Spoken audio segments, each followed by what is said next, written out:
Değerli izleyicilerimiz, Murat TV'den hayırlı akşamlar. Fikir Dünyamız programında yeni bir konu başlığıyla huzurunuzdayız.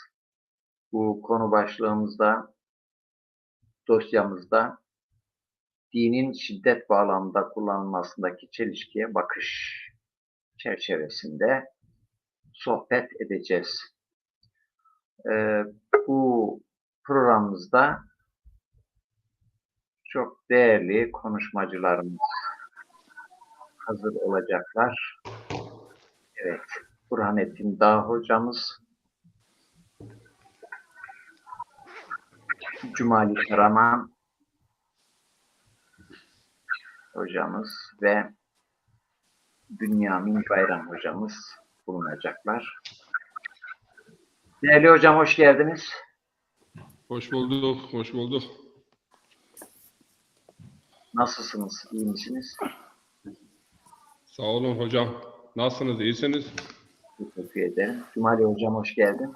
Hoş bulduk, sağ olun, teşekkür ediyorum. Burhanettin hocam, hoş geldiniz. Hoş bulduk, hoş bulduk. Selamun Aleyküm ve Rahmetullahi ve Berekatuhu. Daimen ebede. Evet, yani zor bir zamanda aslında işin konuyu irdelediğimizde açıklaması kolay olan ama açıklamada da çok zorlandığımız bir konuya temas edeceğiz. Din ve şiddet ilişkisi.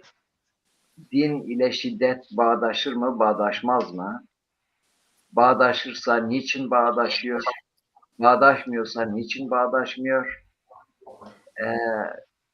Yani din şiddeti teşvik etmiyorsa neden din adına bu kadar savaşlar oluyor? Bu kadar emperyalist amaçlar gerçekleştirilmeye çalışılıyor. Bu konuları konuşacağız. Hakikaten bu konuları konuşmak oldukça zor.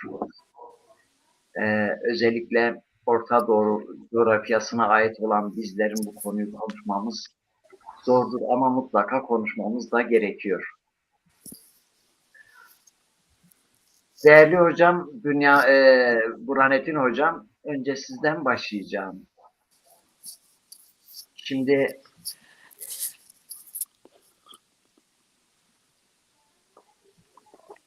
Bismillahirrahmanirrahim. Elhamdülillah Rabbil alemin ve salatu ve selamu ala seyyidina Muhammed ve ala alihi ve sahbihi.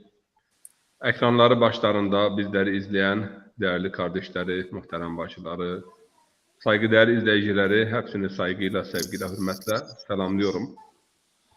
Önemli bir konu, ciddi bir konu. Bulunduğumuz bu memlekette de, Avrupa'da da daima tartışılan, İslam ile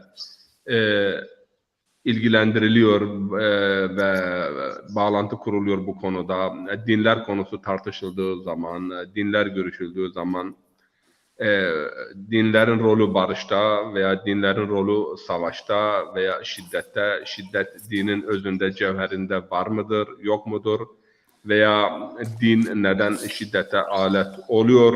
Bu konuları tabii ki her daim konuşuluyor, görüşülüyor ve bu konuyu hakikaten Kur'an'ı bir perspektifle ve sahih sünnet yani açısından ele almamız lazım. Tarihteki uygulamalar veya işte bazı alimlerin görüşleri bunlar bizim için bağlayıcı değildir. Bağlayıcı bizim için Kur'an'dır ve sahih sünnettir. Peygamberin uygulamasıdır.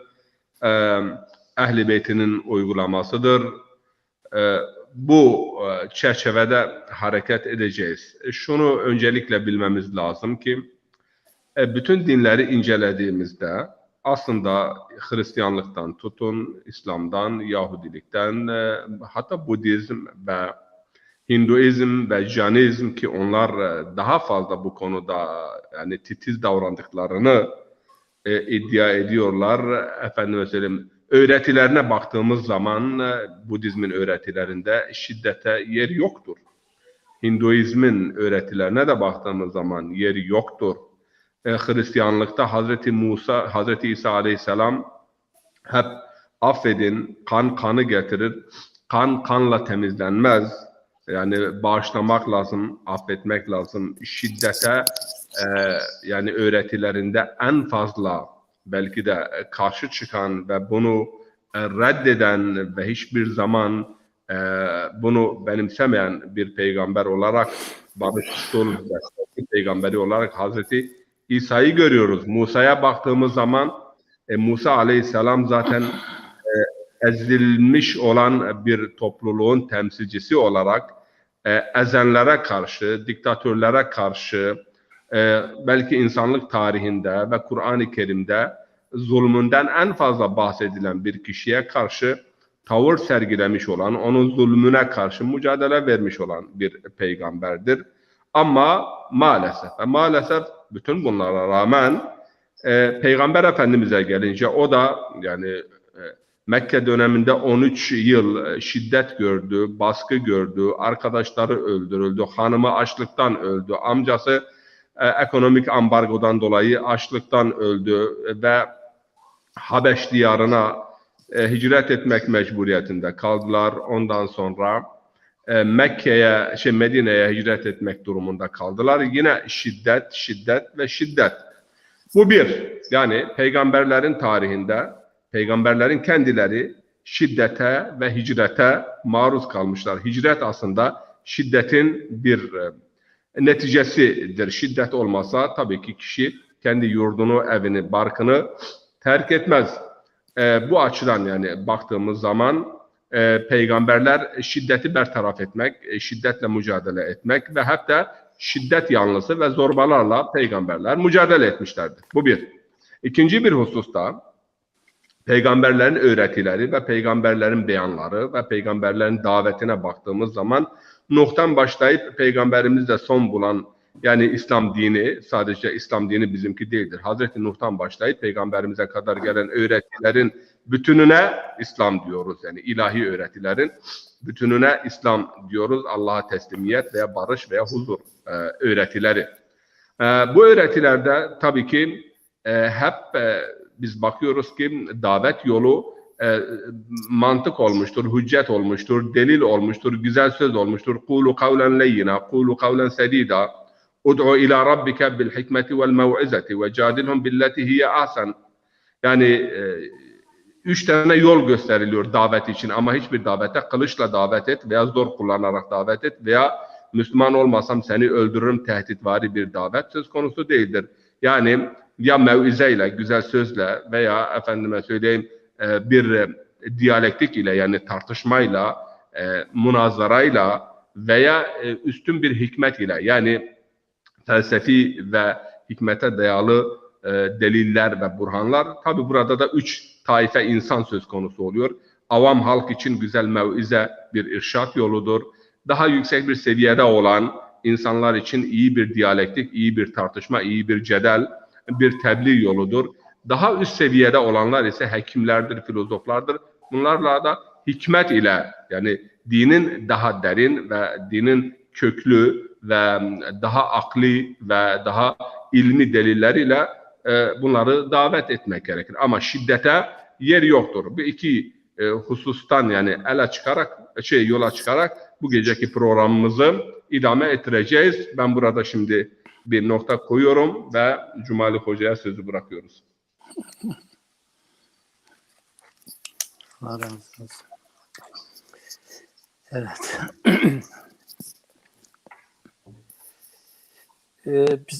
Abdullah Hocam ben mi konuşacağım? Özür dilerim. Estağfurullah. Özür dilerim. Mikrofonu kapatmıştım. Evet.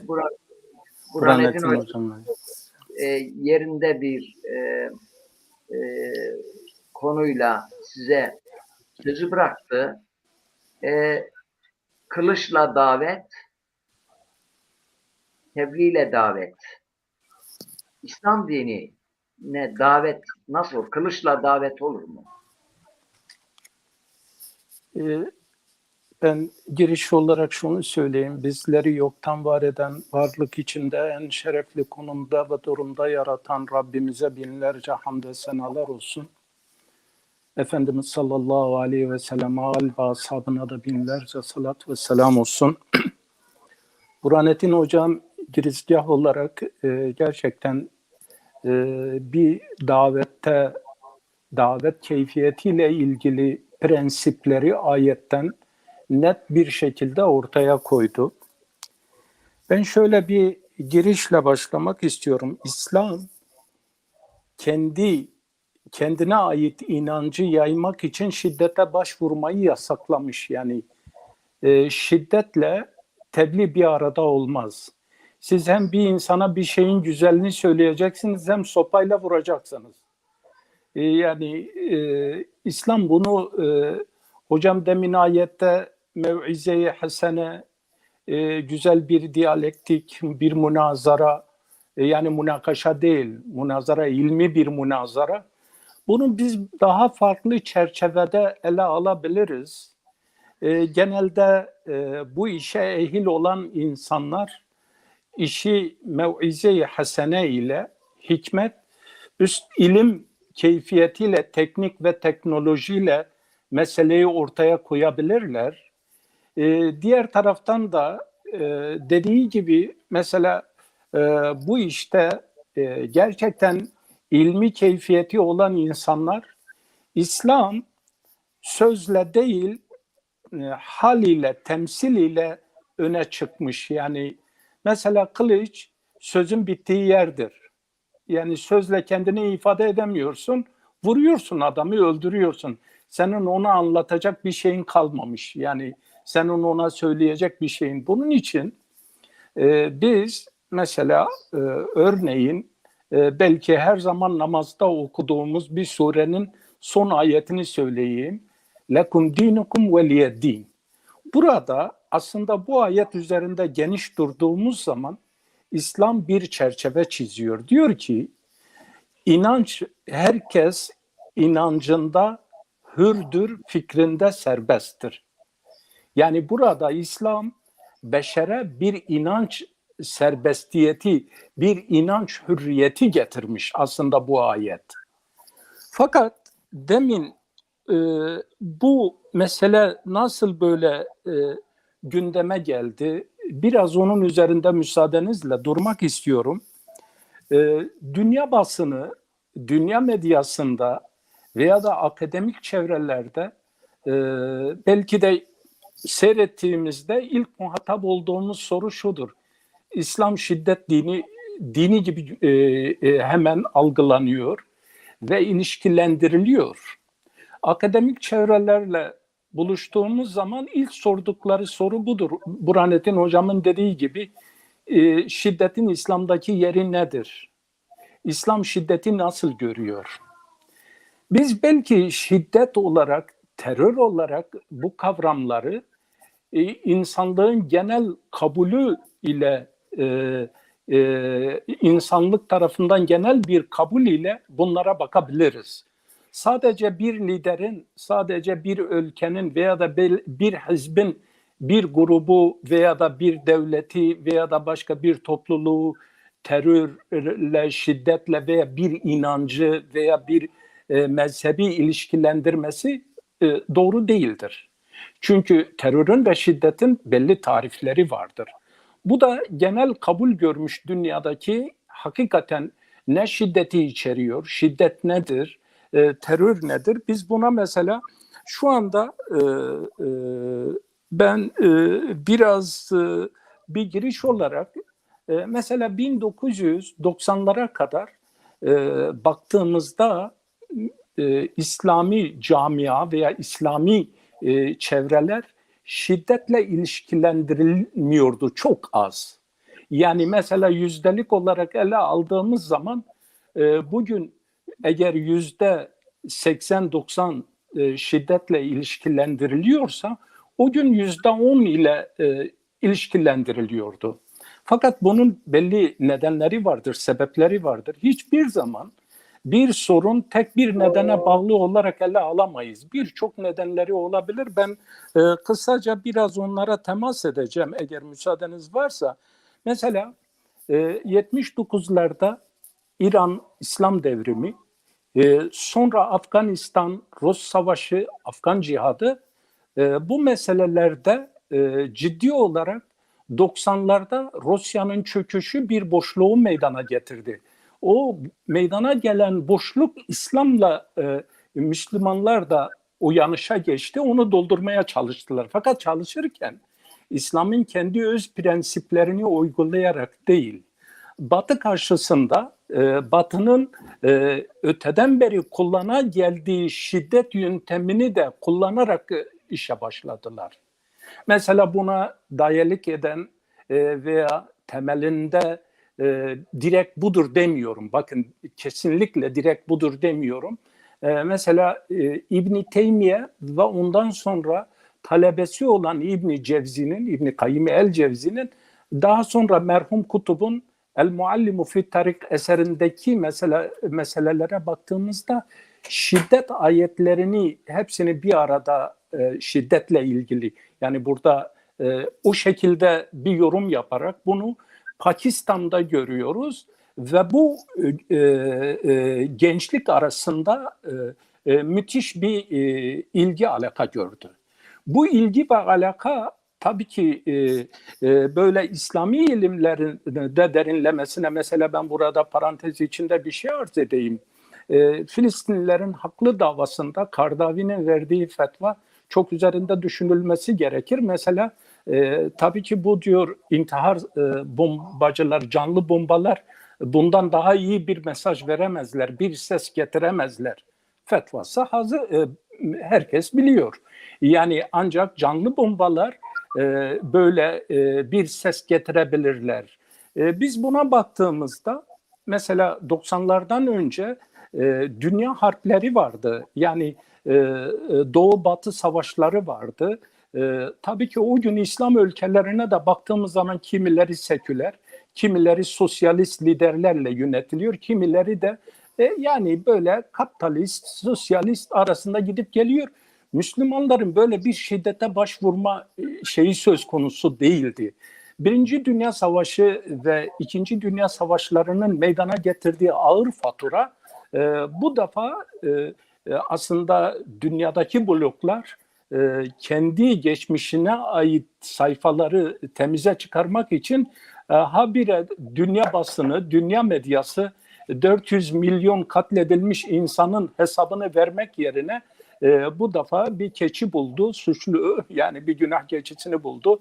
O da nedir? İşte Müslümanlardır. Bunları da terörvari örgütlerle destekleyerek kiminin masası İngiltere'de, kiminin başka bir yerde, kiminin başka bir yerde.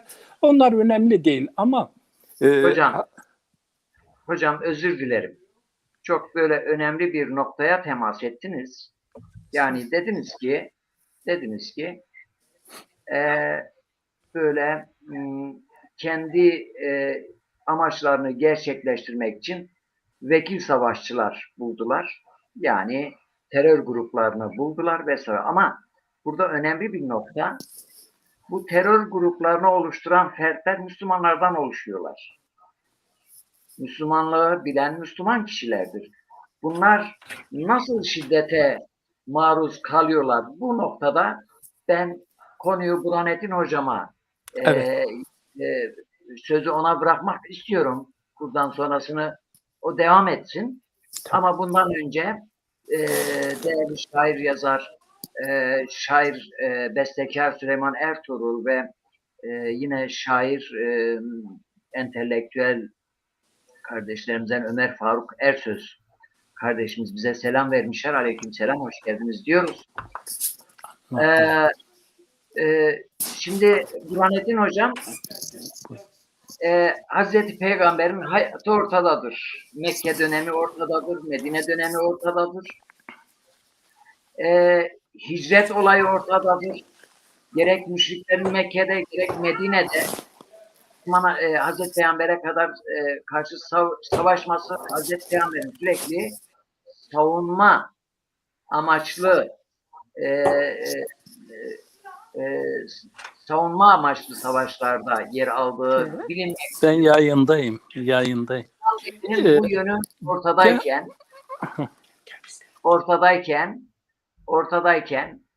İslam dininin ve Kur'an-ı Kerim ortadayken Müslümanların savaşı, cihadı kıtalı cihat gibi anlamaları, İslam'ın davet yoluyla değil, kılıçla, savaşla, şiddetle yayılması algısı nasıl Müslümanlarda oluştu? Bu konuya açıklık getirirseniz sevinirim. Tabii şimdi bu geceki sohbetimizde ağırlıklı olarak Kur'an'da şiddet veya zorla, yani dini kabullendirme, zorla davet veya şiddet ile ilgili ayetleri yani ele alacağız. Çünkü harp ile ilgili, savaş ile ilgili, kıtal ile ilgili ayetler vardır. Ve hatta size bir şey söyleyeyim. Mesela Tevbe suresinde Seyf ayeti vardır ve bazı selefi gruplar ve bu cümleden mesela İbn Teymiye ve onun yolunun yolcuları olanlar, yani bu kılıç ayetiyle 500 küsür ayet nesk edilmiştir. Yani fikir özgürlüğü tanıyan, barıştan bahseden, iyilikten bahseden Mumtehine suresindeki ayetler olsun, lekum dinukum veliyedin olsun, 500 küsür ayet Seyf ayetiyle bunlar nesk edilmiştir. Aslında Kur'an'da nesk var mı yok mu onu da başına bir tartışma konusudur. Ben böyle bir neskin de olduğuna inanmayanlardanım. Kesinlikle Kur'an-ı Kerim'de herhangi bir nesk söz konusu değildir. Süreç söz konusu. Bu bir. İkincisi, şimdi iman dediğimiz husus kalp ile ilgili olan bir husus ve hazmetmek ile ilgili olan, bilgi ile ilgili olan, hür irade ile ilgili olan ve akıl ile ilgili olan. Nehcül Belaga'da İmam Ali peygamberleri anlatırken diyor ki insanların akıllarını harekete geçirmek için gönderilmişlerdir. Şimdi zulme, cehalete, baskıya Kur'an-ı Kerim'de fitne, hatta bazıları bu ayet-i kerimeyi de işte şiddet için bir delil olarak getiriyorlar. وَقَاتِلُهُمْ حَتَّى لَا تَكُونُوا فِتْنَةً وَيَكُونُ الدِّينَ كُلُّهُ لِلّٰهِ. Burada fitne nedir? Fitne baskı. Fitnenin 8 anlamı vardır. Baskı, takibat ve insanların hür iradesine yani dizgin vurulması veya hür iradenin önünün alınması, yani bu ortamın ortadan kaldırılması için mücadele verin. Katelu fiili kullanıldığı zaman uktulu denilmiyor. Katela karşılıklıdır. Mufaale babından. Yani bu hususa size karşı bir savaş veriliyorsa siz de insanların iradesine ipotek konulmaması için mücadele verin. İnsanlar sadece yaratıcıya karşı kendilerini sorumlu hissetsinler. Başkalarına karşı değil. Bu bir. İkinci bir husus. Tabii Cumali Hoca gruplar hakkında değindi. Hakikaten sadece bir cümleyle ona değineyim.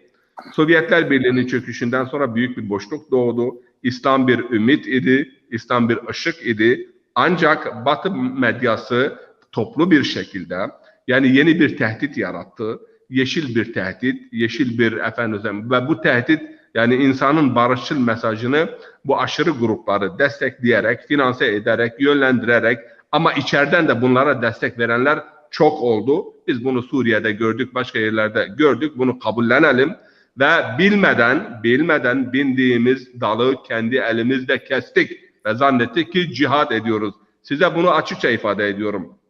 Son 30 yıl içerisinde cihad adına Afganistan'dan tutun Çeçenistan'a kadar, Suriye'ye kadar bütün cihat yerlerini ve cihat planlarını Amerika Birleşik Devletleri Müslümanların önüne sunmuştur. Ve Müslümanların büyük bir kısmı Amerika için çok büyük hizmetler etmişlerdir. Ve buna da dün baktım bir televizyon kanalı bahsediyor. Deniz Gezmiş, Yusuf Aslan, Hüseyin İnan bunlar için iade-i haysiyet edelim. Bunlar emperyalizme karşı savaş verdiler ama emperyalistlerin uşakları onları ölüme götürdüler. Neyse. Şimdi bu gruplar oluşturuldu ama bizim bu geceki konumuz Kur'an-ı Kerim'den. Kur'an-ı Kerim'de bazen bazı ayetleri böyle yoğurttan kıl çekercesine yani hiç bağlamına dikkat etmeden bu tahriftir. Yani ayetleri okuduğumuz zaman bağlamından kopardığımız zaman tahrif meydana geliyor. Sebak ve siyak diyoruz yani ilmi dilde. Şimdi Mesela bu ayeti kerimeyi çokça karşımıza çıkmıştır toplantılarda veya efendim mesela röportajlarda, hatta gazetelerde, gazeteyle yaptığımız röportajlarda ayet-i kerime Tevbe suresi وَاقْتُلُوهُمْ حَيْسُ سَقِفْتُمُهُمْ وَاقْتُلُوهُمْ حَيْسُ وَجَدْتُمُهُمْ Onları öldürün bulduğunuz yerde, öldürün yani yakaladığınız yerde. Arkadaşım, yani sıcak savaş ile ilgili, muharebe ile ilgili bir ayeti getirip normal hayata teşmil ederseniz, Peygamber Efendimiz veya ashabı yani nerede gördüyse Hristiyanı, Yahudi bunu öldürdü mü? Böyle bir uygulama var mı? Sıcak savaş ile ilgili bir ayettir. Meydandan kaçmıştır. Gidip tazelenip tekrar geri gelecektir. Savaş meydanında da helva dağıtmazlar herhalde. Savaş meydanı savaş meydanıdır. Ama diğer taraftan Kur'an-ı Kerim buyuruyor ki وَلَا تَعْتَدُوا اِنَّ اللّٰهَ لَا يُحِبُّ الْمُعْتَدِينَ Saldırgan olmayın. Saldırmayın. Siz saldırmayın. اِنَّ اللّٰهَ لَا يُحِبُّ الْمُعْتَدِينَ Saldırganlığı Allah sevmez. Veya bir başka ayet-i kerimede وَاَعْتَدُوا بِمِسْلِ مَعْتَدَ عَلَيْكُمْ Misli mukabele hakkı tanıyor Kur'an-ı Kerim. Misli mukabele.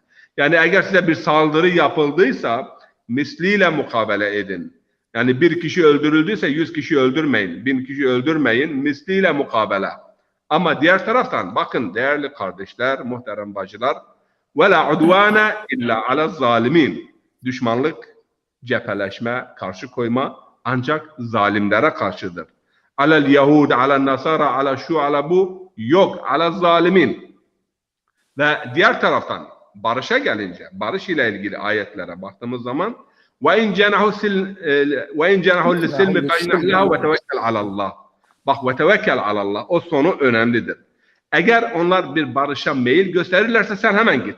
Peygambere hitaben. Hemen barışa yanış, hemen barışı imzala. Velev ki onların niyetleri doğru da olmasa, barışı bir hile unsuru olarak kullanmaya gayret gösterseler ve bir yani aldatma unsuru veya zora düştüklerinden dolayı barışı kabullenme meyli gösterseler dahi sen kabul et. Neden? Ve tevekkel alallah. Eğer onlar barışı bir hile unsuru olarak sana karşı veya bir komplo olarak sana karşı kullanıyorlarsa da yine sen barışı kabul et, Allah'a tevekkül et. Allah kötü niyetleri var ise onları boşuna çıkarır. Ve diğer taraftan es-sulhu hayrun.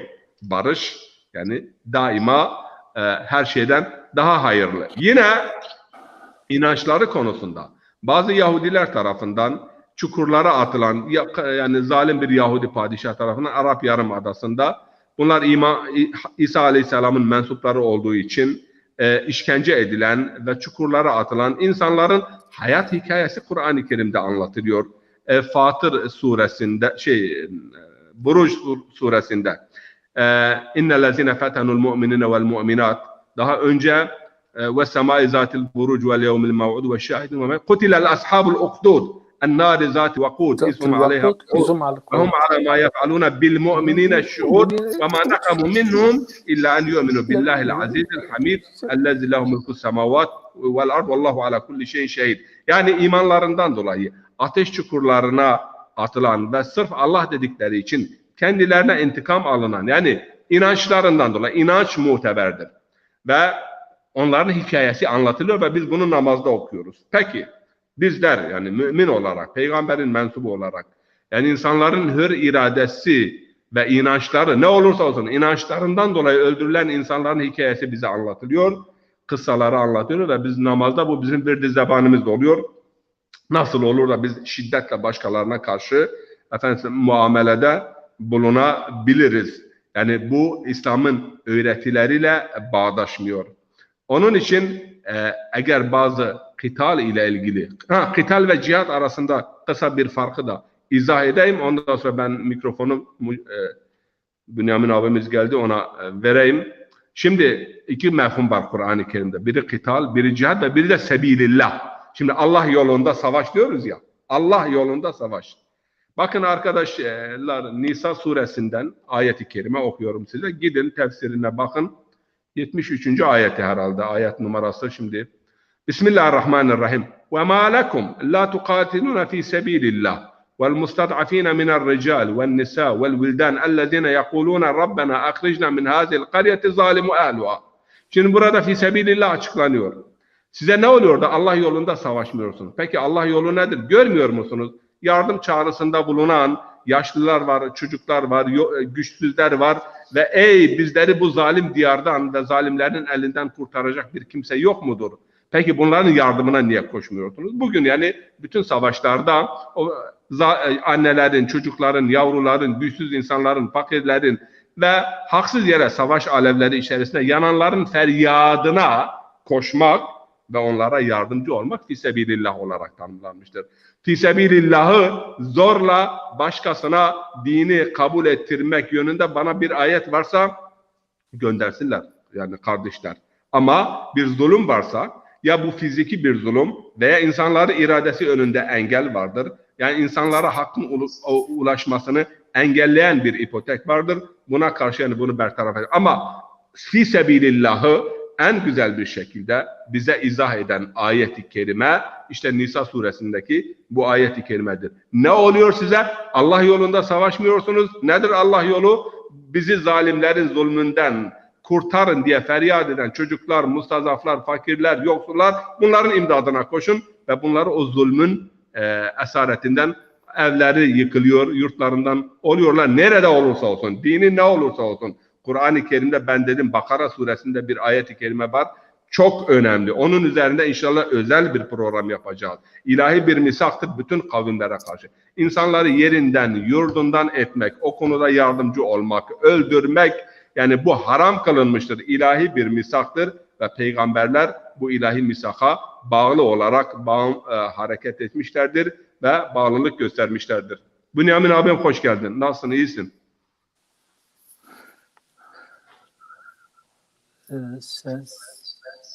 Sesin gelmiyor Bünyamin abi.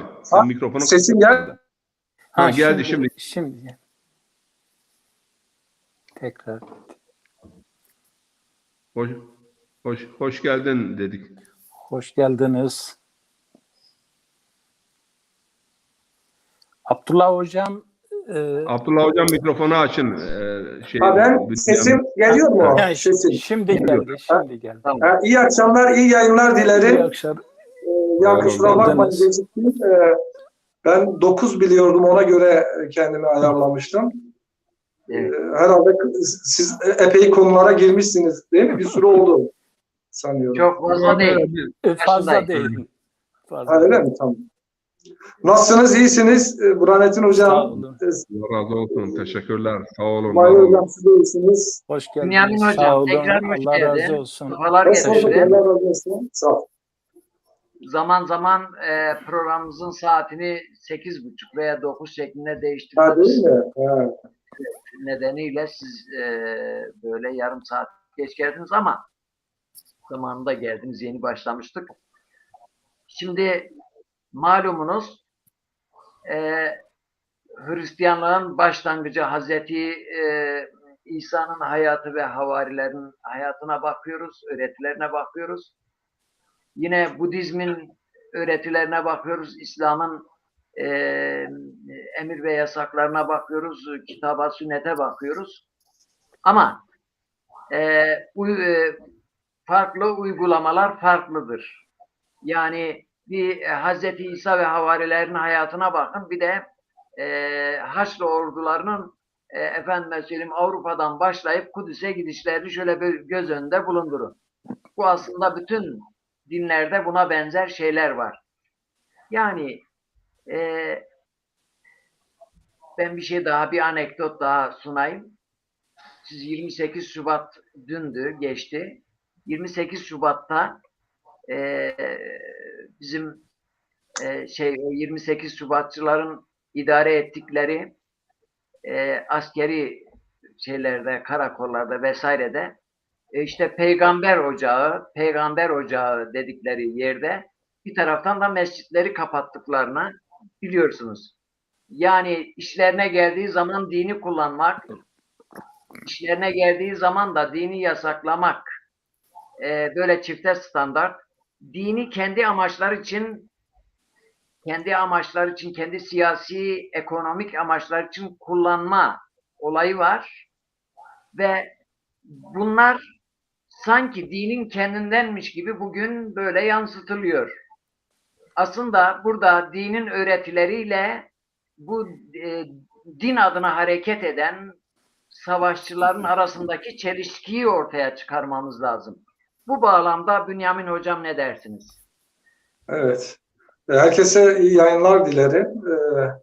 Bir de çok güncel bir konu ele alındı. Hakikaten Burhanettin Hocam, Almanya bu konuda önde yani. Bu özellikle Ukrayna'ya yardımı konusu gerçekten takdire şayandı yani. Şimdi burada bir noktayı tabii ki kısa bir cümle söyleyeyim, ondan sonra sen sohbetine devam et. Yani bu Ukrayna'da gösterilen hassasiyet, keşke her yer için bu hassasiyet gösterilmiş olsaydı. Irak'ta da 1 milyon insan öldürüldü ama bu hassasiyeti görmedik. Yeri geldiği zaman başkaları diyorlar ki siz bir savunma paktısınız ama Libya'yı harap ettiniz, kimse size saldırmadı. Veya Irak'ı harap ettiniz, oradan size bir füze gelmedi. Ama bugün mesela Yemen'de günde 10, 20, 30 çocuk açlıktan ölüyor.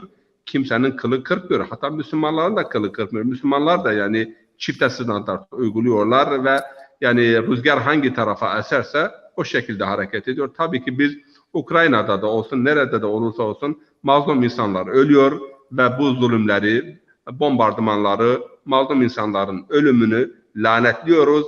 Ayrıca yani orada insan o memlekete kurbandır. O insanlar da kurbanlıktır. Büyük şeytanlar birbirleriyle kapışıyorlar ama ortada küçükler feda oluyorlar. Biz hem buna sebep olan ve hem de bunu yapanları bu zulmü lanetliyoruz kısacası. Kim sebep olmuşsa ve kim yapmışsa o kadar. Evet, ben de onu lanetleyerek hakikaten yeryüzünde tüm saldırganlıkları böyle lanetliyoruz. Yani tabii bu özellikle günümüzde saldırganlık ve şiddetle din arasında ilişki kurulduğu, yani daha fazla yoğun bir biçimde. Aslında saldırganlık ve şiddetin birçok nedeni var, yani farklı faktörlere dayanıyor. Yani ama çoğu defa saldırganlar ve şiddet belki dini motifler de kullanıyor olabilirler büyük oranda. Hani yaptıkları eylemleri meşrulaştırıyorlar dine refera yaparak. Ama burada şu da çok önemli. Hani sizin hep vurguladığınız bir şey var. Cumali Hocam da vurgular. Yani pratikte dini hayata geçiren o dinin mensuplarına bakıldığında gerçekten dinle şiddet arasında bir ilişki kurmaya başlıyorsunuz. Yani bakıyorsunuz İslami toplumlar olsun, Hristiyan toplumda az önce Abdullah Hocam da söyledi. Mesela Allah hani Hristiyanlıkta sevgi vurgusu çok fazla ama hatta Allah sevdiği için oğlunu gönderiyor. Yani böyle bir din. Sonuçta İznik Konsülü'nden sonra haçı Konstantinos'a gösteriyor o haçı güya Rab, işte İsa. Sen diyor bu haçı egemen kıl. Artık yeryüzünde Haçlı seferleri olsun, Hristiyanların ortaya koyduğu terörü biliyoruz. Bu İslam için de geçerli. Yani mesela Peygamberimizin hayatına bakıldığında Kur'an'ın ayetleri, hani dinlerde genelde muhatap zaten insan ve insanın iyi bir insan olması, temizlenmesi, hani فَأَلْهَمَهَا فُجُورَهَا وَتَقْوَهَا, yani ona hem güzeli hem kötülüğü ilham ettik. Ama kad aflaha men zekaha diyor. Yani hani temizleyenler kurtuldu. Yani dolayısıyla aslında dinlerin özünde değil mi? Yani dinlerin özünde muhatap insan olduğu için daha insanın iyi bir insan, daha bir güzel bir insan, takva bir insan, özellikle İslam için bu olması hedefleniyor, yani özünde bu var. Ama daha sonra İslami yorumlar, İslam anlayışları ve farklı faktörlerin de etkisiyle dinin çoğu defa şiddete, dini anlayışların şiddete yöneldiğini de görüyoruz. Bunu da maalesef inkar etmemek gerekiyor, değil mi? Ama burada yani evet. Bunun için biz bugün yani Kur'an-ı Kerim'in ayetlerini açıp okuyalım ve bugüne göre, bugünün yani filan kes böyle dedi, filan kes böyle aldı. Ya yakaladığınızda yakın, yakaladığınızda öldürün. Ya ayetleri açalım, okuyalım. Yani i'tida, saldırganlık kınanmıştır. zulme Yani. karşı mücadele vardır. Yani cihat dediğimiz olgu ise meşru müdafaa. Cihadın 70 küsur kalemi vardır. Yani nefisle cihattan tut, ilmi cihattan tut, ahlaki cihattan tut. Ama makasıd-ı şeria dediğimiz bir şey var. Yani insanların inanç güvenliği, mal güvenliği, akıl güvenliği, can güvenliği, nefis güvenliği, özgürlüğü, bunlar teminat altına alınmıştır. Bunlara yönelik yani bir saldırı şiddettir. Bir taraftan şeriat bunları teminat altına alıyor. Diğer taraftan da burada kullanıyorsanız olmaz. Evet. Tabii burada şimdi şiddet kavramı, saldırganlık kavramı da çok önemlidir. Yani bunların önce çok iyi bilinmesi gerekiyor. Yani ondan sonra bunun dinle ilişkilendirilmesi daha doğru olur. Yani adam şiddet, birçok hani insanın neden saldırgan olduğunu, mesela Freud diyor ki insan içgüdüsel olarak saldırgandır diyor yani. Ve dolayısıyla saldırır yani. Meşrulaştırıyor yani şimdi insanı. Ama Yani ayette de var innehu kâne zalûmen cehûle. Zalimin cehûle. Şimdi insanla hayvana bakıldığında hayvanla saldırganlık ön planda.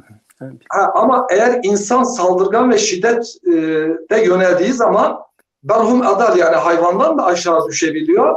Çünkü sadece biyolojik saldırmıyor bir bireye. Diyelim ki bir hayvan bir iki tane hayvana saldırır ama insan hem kendi türünü yok etmeye hem de diğer canlı türlerini bile yok ediyor yani. Ürettiği silahlarla, ürettiği araç gereçlerle.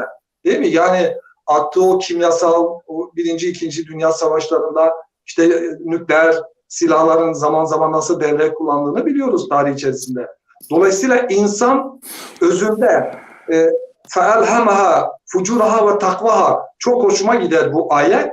Yani biz diyor insana hem iyiliğe yönelmeyi ilham ettik hem de kötülük var içinde yani. Sınavımız burada yatıyor. Yani insanın sınavıdır bu. Ve dinler, özellikle de İslam, yani İslam insanın takvaya, güzele, fazilete yönelmesini ister ve buna yönelik emirleri hani çoğunlukla vardır. Yani İslam'ın ne kadar insanı iyiye doğruya yöneten emirlerini hepimiz biliyoruz yani.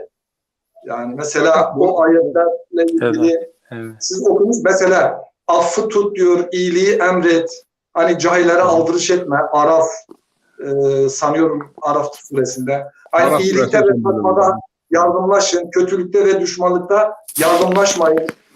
İyilikle kötülük bir olmaz. Sen diyor, sen kötülüğü en güzel bir şekilde önde. O zaman seninle arasında düşmanlık bulunan kimse sanki candan bir dost olur. Şimdi ben önce yani biz dini açıdan baktığımızda hiç kimse dinin özüyle şiddet ve saldırganlık arasında bir ilişki kurmaya hakkı yoktur diye düşünüyoruz. Yani böyle inanıyoruz. Çünkü hiçbir din haksız bir saldırıyı istemez değil mi, şiddeti? Yani özünde. Dinin özü, siz bunu biraz geç geldiniz. Yani mukaddimede yani, buna değindik. Yani dinlerin özünde. Dolayısıyla yok. Evet, dolayısıyla dine yüklenen anlamlar var tarih içerisinde. İslam dün kendimizi de eleştirdiğimizde, kendimize baktığımızda tarihte ilk kırılmaları görüyoruz yani halifeler döneminde değil mi? Yani orada nasıl İslam'ın yorumlandığını, haricileri görüyoruz, Sıffin'deki o saltanat güdüsüyle kalkan Muaviye'yi görüyoruz. Yani orada her şeyi görüyoruz. Demek ki şunu da söylemek lazım. Yani evet din, İslam dini özellikle barış dinidir.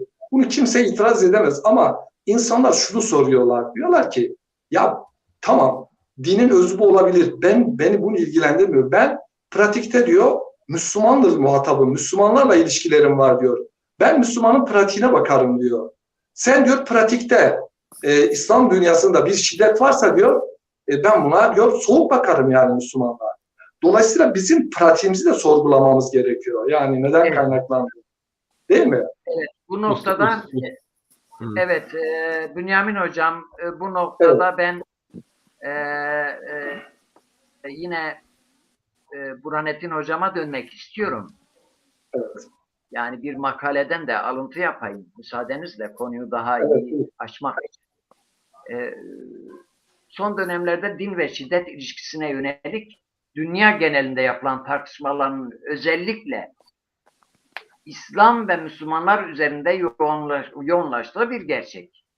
Batı'da genel olarak batılı güçler arasında soğuk savaş olarak adlandırılan çatışmanın sona erdiği tarihten 1980'lerden itibaren Yahudi Hristiyan kültürel arka planına dayalı seküler Batı dünyası kendi çıkarlarının korunması ve dünya genelindeki hegemonyasının devamı için düşman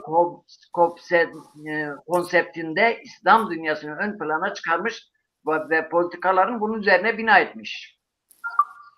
Evet. Şimdi bir İslamofobi pompalandı ama bunun yanında İslamofobi pompalanırken aynı zamanda bunun alt yapısını oluşturan işte Afganistan'da, Irak'ta, Suriye'de hatta Filistin'de yani dünyanın tamamında Müslümanlar beyinleri İslam'ın tebliğ metoduna aykırı olarak intiharlarla yani canlı bomba intiharlarıyla öldürmeyle beyinleri gençler yönlendirdiler ve bu örgütlere kanalize ettiler ve onların iddialarına da bunlar mesnet teşkil edildi. Ve bugün büyük bir problem olarak önümüze duruyor ve maalesef Müslüman alimler, ilim adamları bunu geç fark ettiler. Bu konu üzerinde durmadılar ve gençlerimiz de maalesef yani Kur'an'ın Burhanettin Hocam bahsetti. İslam'ın savaşla ilgili ayetleri vardır. Barışla ilgili ayetleri vardır. Tebliğ metoduyla ilgili ayetleri vardır. Çıkarıp o savaşla ilgili ayetleri çocuğun önüne koyuyor. Çocuğun öbür ayetten haberi yok. Bu noktada Burhanettin Hocam İslam'ın tebliğ metodu veyahut savunma metodu veyahut cihat metoduyla ilgili genel olarak tekrar konuya açıklık getirmenizi istiyorum. Burhanettin Hocam bir iki cümle bu Abdullah Hocam'ın şeyine ilave söyleyeyim ve size bırakayım olur mu? Buyurun. Abdullah Hocam aslında önemli bir konuya değindin yani.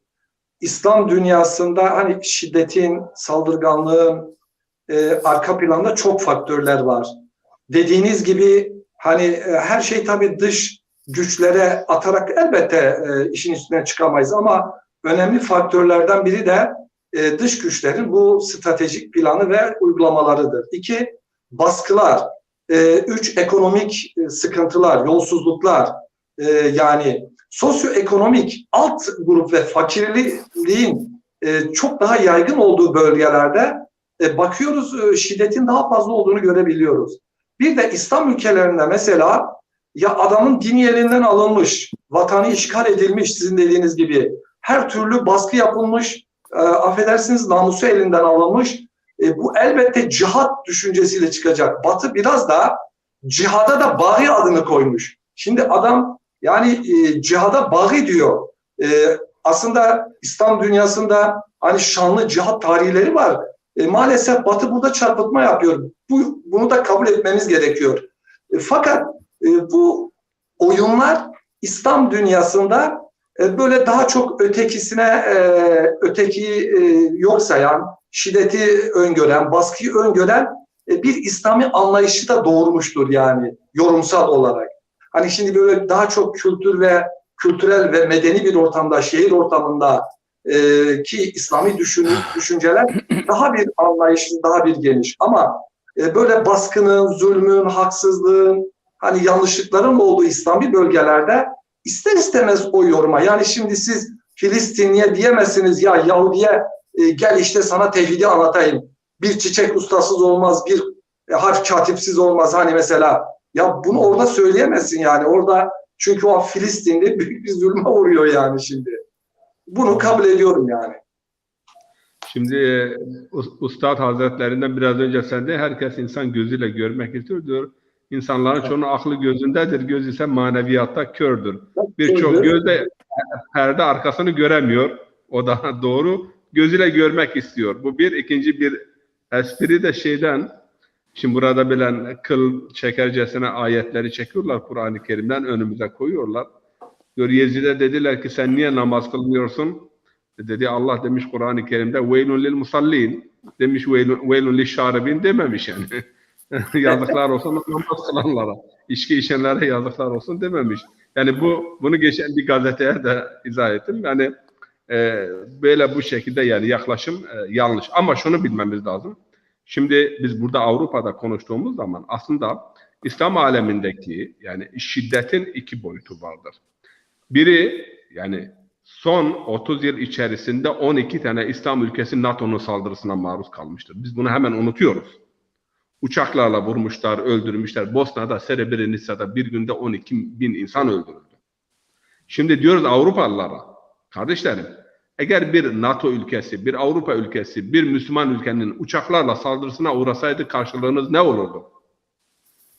Bunu görmüyorsunuz. Şimdi konuşuyorlar.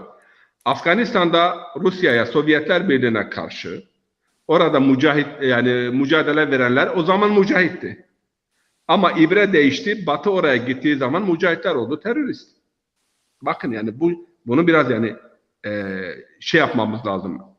Efendim yorumlayabilmemiz, analizini yapabilmemiz lazım. Yer yani aynı gruplar gönderildiler yani Cezayir'e, Afganistan'dan bu defa taşındılar bunlar Cezayir'e. Cezayir'de onların ne şiddet olaylarını yaptığını ve bu şiddetin bir yönünün yani Batı'nın İslam ülkelerine 12 ülkeye silahlı saldırı, işgal, öldürme, burada bu defa cihat adı altında örgütsüz, başsız, kontrolsüz hareketler yani kendiliğinden grupsal hareketler, başını kim idare ediyor, kim çekiyor, kim yönlendiriyor, yani kimlerin denetimindedir olmadan böyle aşvai deniliyor Arapçada. Yani disiplinsiz, kuralsız, kaidesiz, başsız hareketler şekillendi. Ve bunlar fetvalar kendileri için bu defa İbn-i Teymiye'nin emsallerini, fetvalarını ama daha kötüsü bu şiddet yanlıları daha fazla da Müslümanı öldürdüler. Şimdi Müslümanı öldürmesine fetva veren kaynaklar var, kitaplar var elimizde. Bırakın sen gayrimüslimi. Bu da bir gerçektir. Bunu da kabullenmemiz lazım. Açın yani işte harici. Şimdi hariciler çıkış yaptığı zaman ilk olarak İslam tarihinde şiddet kullanan terör eylemlerine başvuranlar hemen kendi terör eylemleri için yani dini yorumlar da bulmaya çalıştılar. Ve kendileri için deliller de öne sürdüler. Veya saltanat bu defa dini kullanmaya başlayınca kader konusundan tutun, efendim otorite konusundan tutun dayanacağı bir şey yoktur. Biz halifetullahız, Allah'ın kaderiyiz ve kendileri için yorumlar bulup bu defa icraatları için, zulümleri için dinden referanslar çıkarmaya başladılar ve bazı sözde hocalar da bunlara habire yazdılar. Onun için ciddi bir şekilde biz yani Kur'an'a ve sahih sünnete dönüş. Yani elimizde gelen bir mirasımız var. Bunu tamamen bir tarafa bırakamayız. Ama tamamen de onu o şekilde alıp bugüne uyarlayamayız. Hiçbir netice çıkaramayız. Kur'an'ımız ortada. Kur'an barış ile ilgili, savaş ile ilgili ayetleri var. Bu defa mezhepler, yani şimdi Abdullah Hoca biraz önce bir şey söyledi. Din hangi hususlarda efendimiz suistimal edilmiştir, kullanılmıştır? Ya milli duygular için kullanılmıştır, ya ticari ve politik duygular için veya çıkarlar ve menfaatler için kullanılmıştır veya mezhebi yani amaç ve gayeler için kullanılmıştır. Ama insanımız bunu bilmesi lazım. Yani bir mezhep, bırakın bir mezhebi, din adına başka insanları öldürmenin fetvasını din adına, eğer bir meşru müdafaa yok ise, bir işgal yok ise, sırf inanç adına bunun dinimizde yeri yoktur. Ama buna fetva verenler binlerce kitap vardır, doludur ve onu okuyorlar ve ondan esinleniyorlar. Müslüman birbirini vuruyor, şiddet kullanıyor ki biz bu şiddete Afganistan'dan tut, Pakistan'dan, Mogadishu'dan her gün git arabaya bin kendini patlat, o patlatmayı yapan bir yere fetva alıyor. Bunu yargılamamız lazım. Bunu Efendimiz'in kritiğini yapmamız lazım. Tabii ki bunun kritiğini yaparken Avrupa'nın kullandığı şiddet, Avrupa'nın kullandığı bombardıman ettiler memleketleri, milyonlarca insanımızı.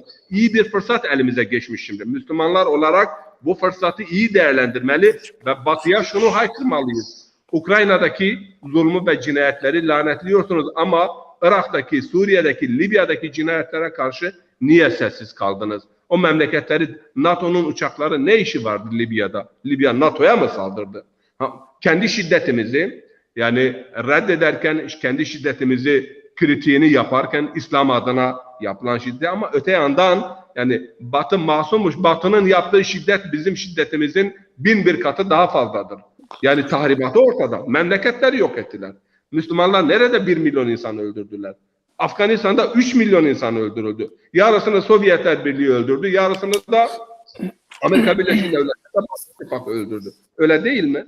Geçen bir yerde konuşuyorduk. Yani bir hava saldırısında, Alman hava saldırısında 128 tane çocuk, kadın Kunduz'da düğün salonuydu. Neredeydi? Yani 128 kişi öldü.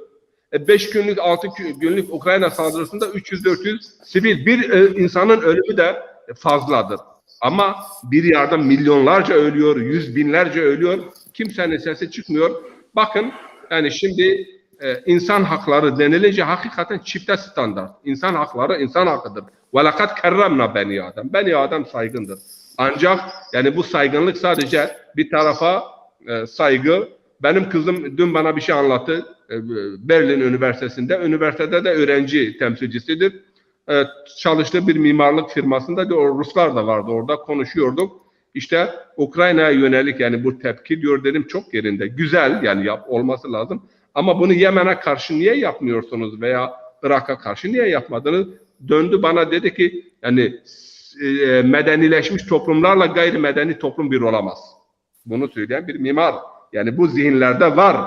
Avrupa'yı insan birinci dünya, ikinci dünya, üçüncü dünya tasnifini yapan bunlardır. Bu bir. Diğer taraftan şimdi Sovyetler Birliği dağıldıktan sonra Fukuyama bir tez ortaya attı. Dedi ki artık tarihin sonuna geldik. Bütün dünya artık liberal demokrasiyi kabullenmek durumundadır. Liberal demokrasi artık son çözümdür. Artık Batı medeniyeti üstün gelmiştir dedi ya Fukuyama. Ona. Ama sonra Huntington çıktı. O başka bir tez ortaya attı. Hayır dedi ki Doğu ile Batı medeniyet çatışması olacak. Efendime söyleyeyim kültürler çatışması olacak. Ortodoks dünyası, İslam dünyası bir cephede, işte Katolik Batı dünyası diğer bir cephede. Aslında Ukrayna'da olup bitenleri de Huntington'un medeniyetler çatışması veya Doğu Batı çatışması tezi doğrultusunda okumak lazım. Yoksa bir Ukrayna-Rusya savaşı olarak görürsek bu çok yüzeysel ve basit bir yaklaşım olur. Evet. Hocam. Hocam siz sözlerinizde bahsederken Allah yolunda savaş, zaten hiç kimse ortaya çıkıp da ben şeytan yolunda savaşacağım demez yani. Değil Evet. mi? Yani mutlaka kendine haklı bir sebep. Ya milletim için savaşacağım diyor, ya din için savaşacağım diyor, ya Allah için savaşacağım. Şimdi Putin'e git, Putin de aynı şeyi söyler. Hukuk için kendimi savunuyorum, insanlar için, özgürlük için, efendim söyleyeyim, medeniyet için, yani özgürlüğü ve insan hakları çok ön planda. Milli menfaatler için. Şimdiki put milli menfaatler putu. Evet, Şimdi tabii, milli tabii. menfaatler putu var ya. Evet. Gerek İslam dünyasında, gerek Batı dünyasında böyle tarihte de yine savaşanlar yani adam görünürde bakıyorsunuz, görünürde İslamcı görünür, kamuflaj eder. Müslüman görünür, kamuflaj eder. Asıl derdi başkadır. Asıl derdi din değildir. Dinin öğretileri değildir. Yani Haçlıların örnek gösterelim. Şimdi bizimkileri örnek göstererek bazıları bana yani hakikaten her şeyi açıklıkla da söyleyemiyoruz. Yani bugünden pek çok örnekler vardır. Efendime söyleyeyim, Haçlılardan daha beter bizim içimizde örneklerimiz hala canlısı vardır da keşke söyleyebilsek yani. Haçlı savaşların amacı din midir, ticaret midir, ekonomi midir, siyaset midir veyahut riyaset midir, nedir? Şöyle irdelediğimizde bizdeki savaşlarında yani İslam adına yapılan, mezhepler adına yapılan savaşlar veyahut Suriye'deki savaş, Irak'taki savaş, Afganistan'daki savaş, Yemen'deki savaş ve savaşa gönderilenler, gidenler hangi amaçla gidiyorlar ve aslında orada hangi amaçlar oradaki savaşların gerçek amacı nedir? Bunu irdelemek lazım. Cumali hocama ben şunu sorayım. Neden bugün biraz önce Burhanettin hocamın dediği gibi çifte standart uygulanıyor? Batı yapınca bir şey yok. Müslüman yapınca bir şey. Müslüman yapınca bu çifte standart nedendir? Bununla ilgili söylemek istedikleriniz var mı? Şimdi ben değerli hocalarımın anlattıklarına %100 katılıyorum. Aynı şeyi aslında hani bir şairin bir ifadesi var. İbaratuna şatta ve husnuke vahidun ve kullun ila zalikel cemali yuşiru. Yani kelimelerimiz farklı olsa da anlattığımız şey aynıdır. Aynı konuyu aslında aynı hakikati terennüm ediyoruz. Aynı hakikati dile getirmeye çalışıyoruz. Ben Burhanettin hocam Nisa 75 ayeti ve ma lekum la tukatiluna fi sebilillah ayeti biraz kısa bir şeyle izah etmek istiyorum. Bu ayet her ne kadar bakın kıtali neye karşı? Savaşı neye karşı? Zalime ve zulme karşı. Kimleri? Müstedafin. Ondan sonra güçsüzleri, kuvvetsizleri, hatta mabetlere çekilmiş olanları, yani bu mağdurları ve mazlumları. Eğer bu ayet perspektifinden İslam alemine bakarsak, bütün İslam alemine karşı cihat farzdır. Yani hakikati bu ayet batıdan ziyade İslam alemini tokatlıyor. Bakınız, zulüm nerede çok? Küfrü ben demiyorum, bakın zulüm. Zulüm. İnsanlar nereden kaçıyor? Nereye gidiyor? Ben burada demin Bünyamin hocam hani şey söyleyince ben öyle ayeti söyledim. Kur'an-ı Kerim'de bu tip insanların karakterini deşifre eden ayetler var diyor. Hani saldırganlıkla ilgili diyor yelhez. Onlar af buyurun köpek gibi saldırgandırlar. Yani insanların karakterini Kur'an-ı Kerim bir yerde köpek misali verir, bir yerde krede ondan sonra maymun misali verir, bir yerde domuz misali verir, bir yerde daha başka bir hayvanın. Yani insan aslında bünyesinde bu tür şeyleri barındıran bir varlıktır. Onun için insan irade sahibidir. Ben ondan ziyade şimdi Abdullah hocam aslında şey şu, yani bugün Batı'nın çifte standardı, diğerinin çifte standardı hepsi belli. Yani Müslümanlar bile iki kardeş kendi arasında çifte standarttan vazgeçmiyor. İki mezhep arasındaki çifte standardı, yani gelmiş küresel bir dünyada bugün yani çifte standart zaten insanlar eğer iki yüzlülüğü bıraksalar, çifte standardı bıraksalar mesela hal oluyor. Ben burada biraz da işin bize bakan yönü üzerinde durmak istiyorum. Yani kendimizi sorgulamadan, bir öz eleştiriye tabi tutmadan, sabit bir kadem yere basmadan, yerimizi belirlemeden dün bir şey yazdım. Bugün zaman tüneline girsek veya zaman mağarasına girsek, 50 sene sonra o mağaradan çıksak yani fazla bir şeyin değişmediğini göreceğiz. Yine coğrafyamızda kan ve gözyaşı, yine insanlar birbirini aldatıyor, yine insanlar yalan dolan, yine hille. Bundan 30 sene önce 28 Şubat'ta bir adam mağaraya girseydi, bugün çıksaydı fazla bir şeyin değişmediğini görecek. Yani bu hakikatleri da, bunların sebebi bunları meydana getiren faktörleri biz kendi içimizde ister buna alim diyelim, ister buna maşayih diyelim, ister buna diyanet diyelim, Kur'an-ı Kerim'in yani ayetlerini, savaşı emreden, cihadı emreden, Burhanettin Hocam cihatla savaş yani kıtal arasındaki farkı söyledi. Yani kesinlikle cihatla kıtal birbirinden ayrı, hedefleri, gayeleri asla örtüşmez. Yani hedefleri ve gayeleri birbirinden ayrı olan iki kavramı aynı şekilde ele almak, bu Müslümanlar bunu kullanıyor. Yani Müslümanlar ona mücahit deniyor. Bir diğeri kısmen Bünyamin Hocam, kısmen Burhanettin Hocam temas ettiler. Ben de ona katkı sağlamak için şöyle diyeyim. Biz kendimizi ifade etmek için Müslümanlar kutsal değerlere hemen başvuruyoruz. Mesela birisi kendine Allah'ın ismini takar, birisi bilmiyorum neyi takar. Bunun sonucunda yaptığı şeyler de oraya yönelir. Mesela kusura bakmayın, mesela bugün İslam coğrafyasında ister şu Hizbullah, ister o Hizbullah, ister bilmiyorum ne Hizbullah, işte bilmiyorum ne Selefi, işte bilmiyorum ne Melefi, işte ne cihatçı, bütün bunlar sonra gelir İslam'la ilişkilendirilir. Yani onların yaptığı Allahu Ekber derken adamın kafasını IŞİD kesiyor. Yani ondan sonra Allahu Ekber diyor.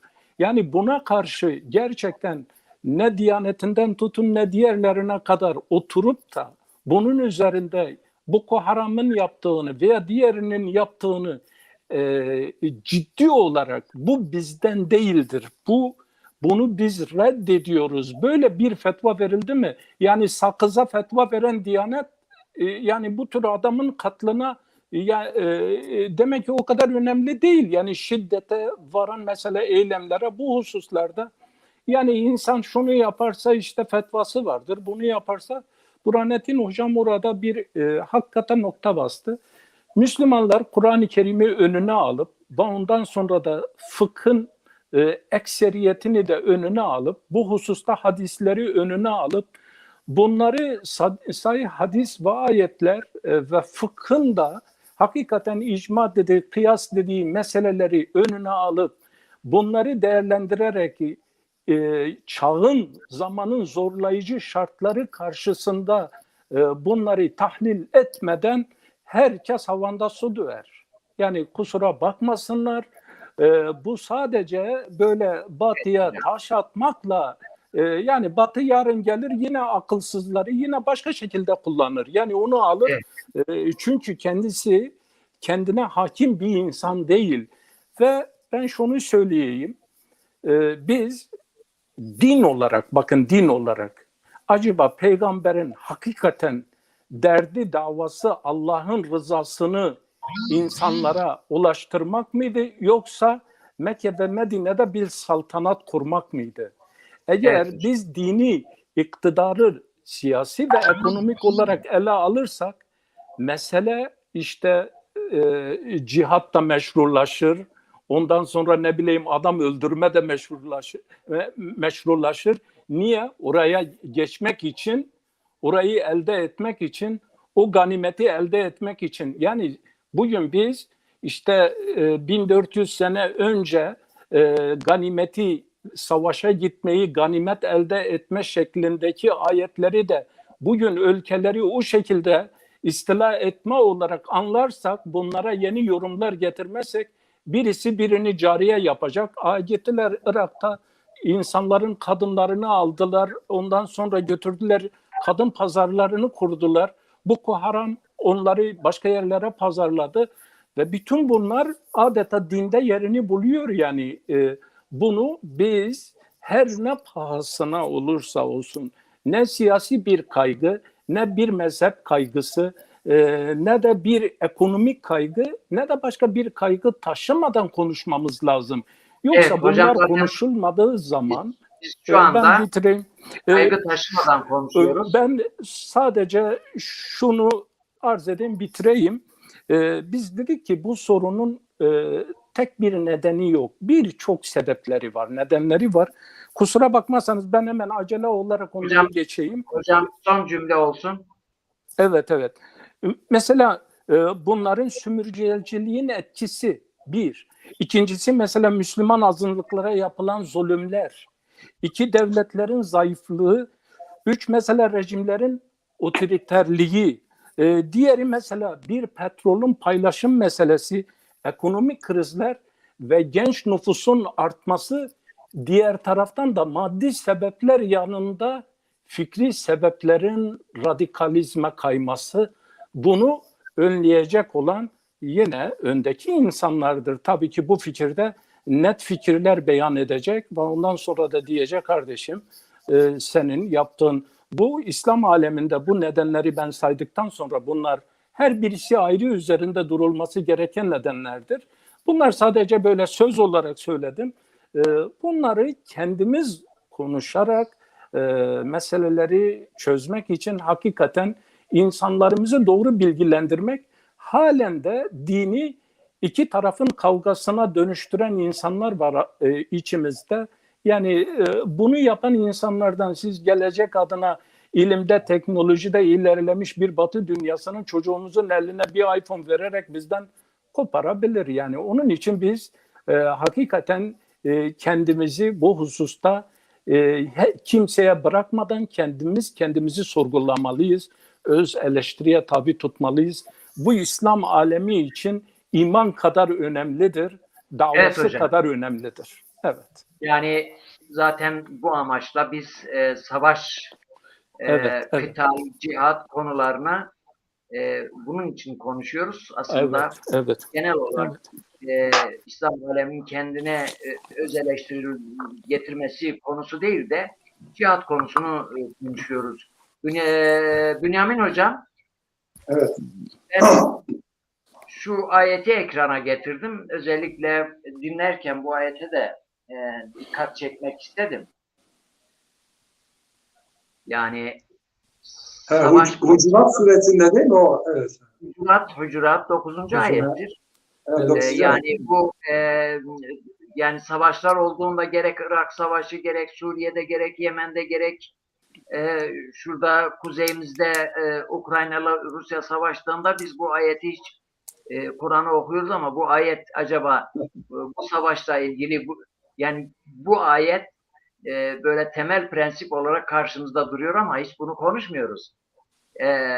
Eğer inananlardan iki grup birbiriyle savaşırlarsa aralarına düzeltin. Eğer biri ötekine karşı haddi aşarsa Allah'ın buyruğuna dönünceye kadar haddi aşan tarafa karşı savaşın. Eğer Allah'ın emrine dönmeye artık dönerse artık aralarına düzeltin ve onlara adaletli davranın. Çünkü Allah adaletli davrananları sever. Adalet aslında çifte standarttan uzak durmaktır bu anlamda.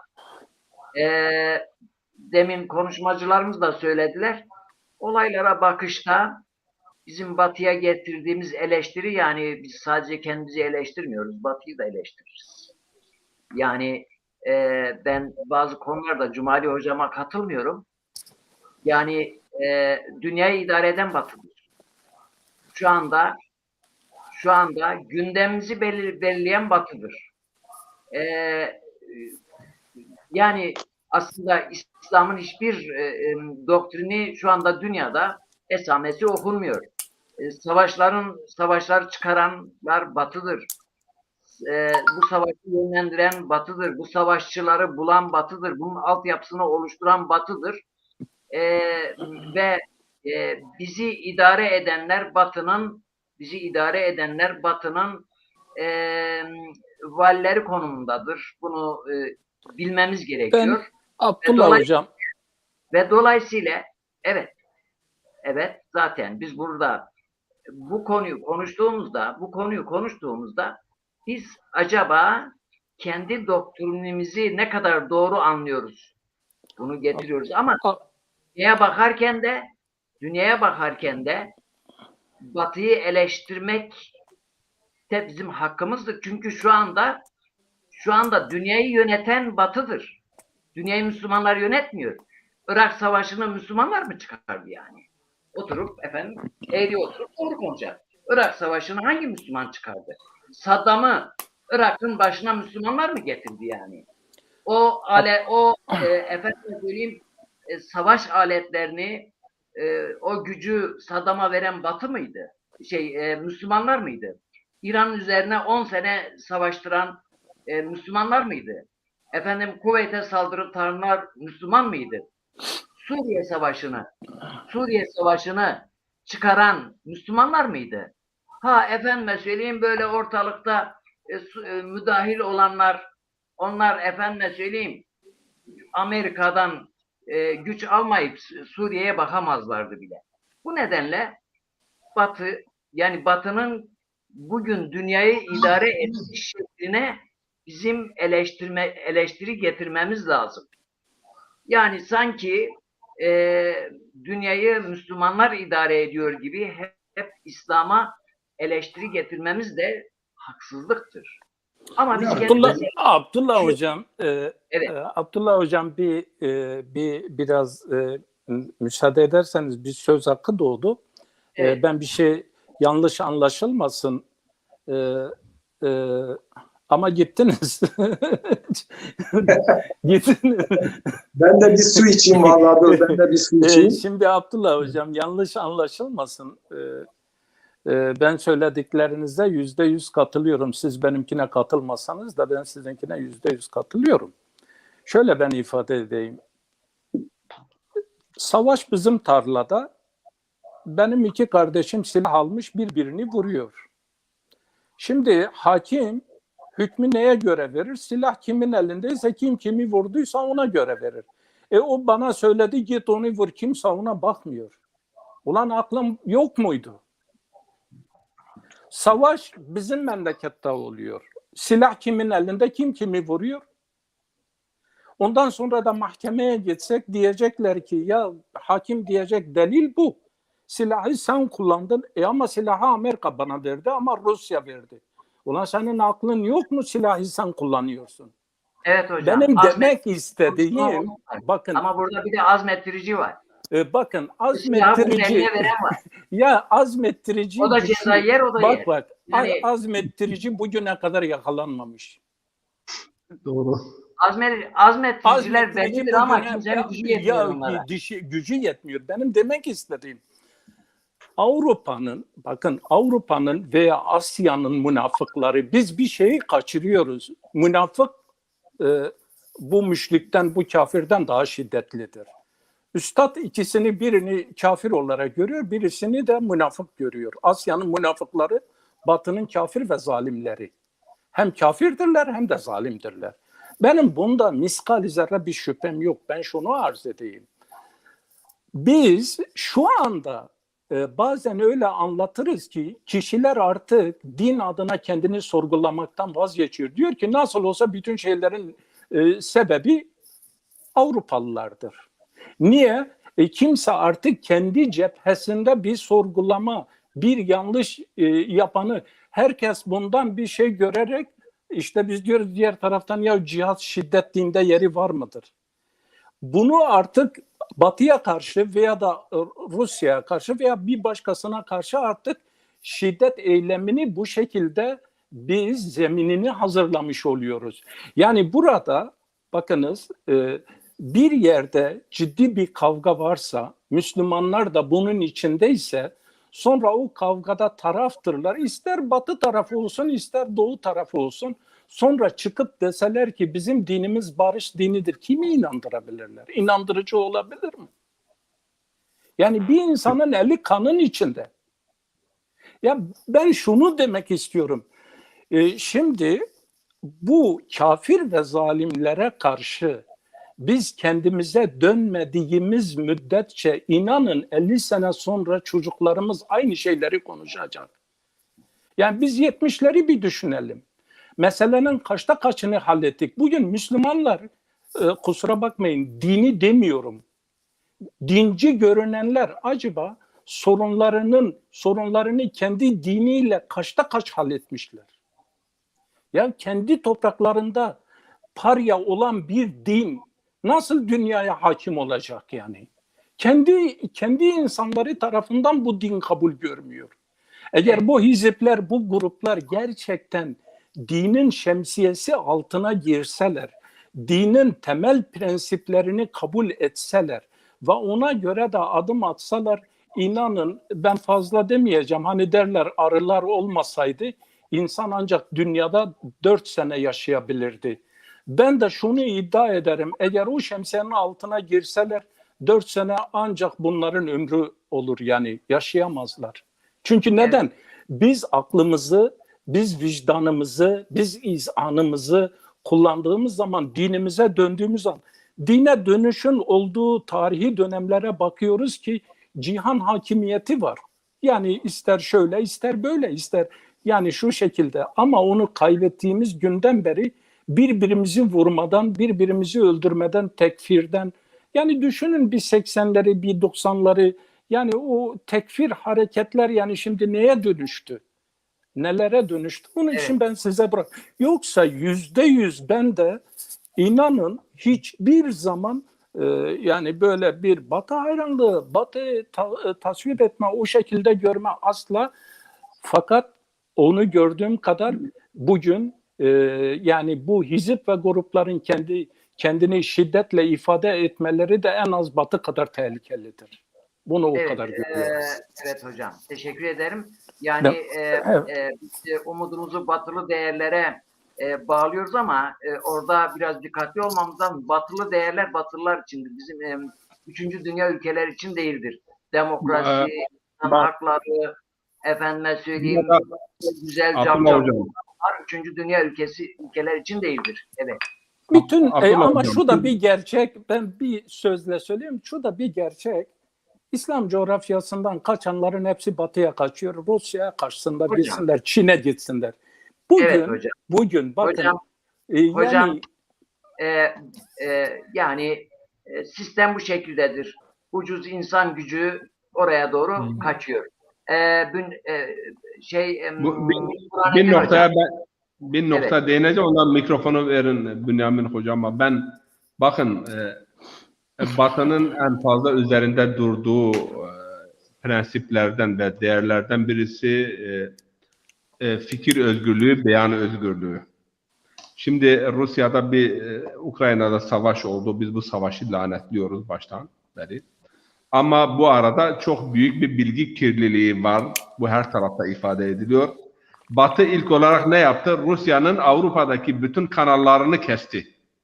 Nerede hani fikir özgürlüğü? Ya bırakın o tarafta da millet dinlesin, o taraf ne diyor?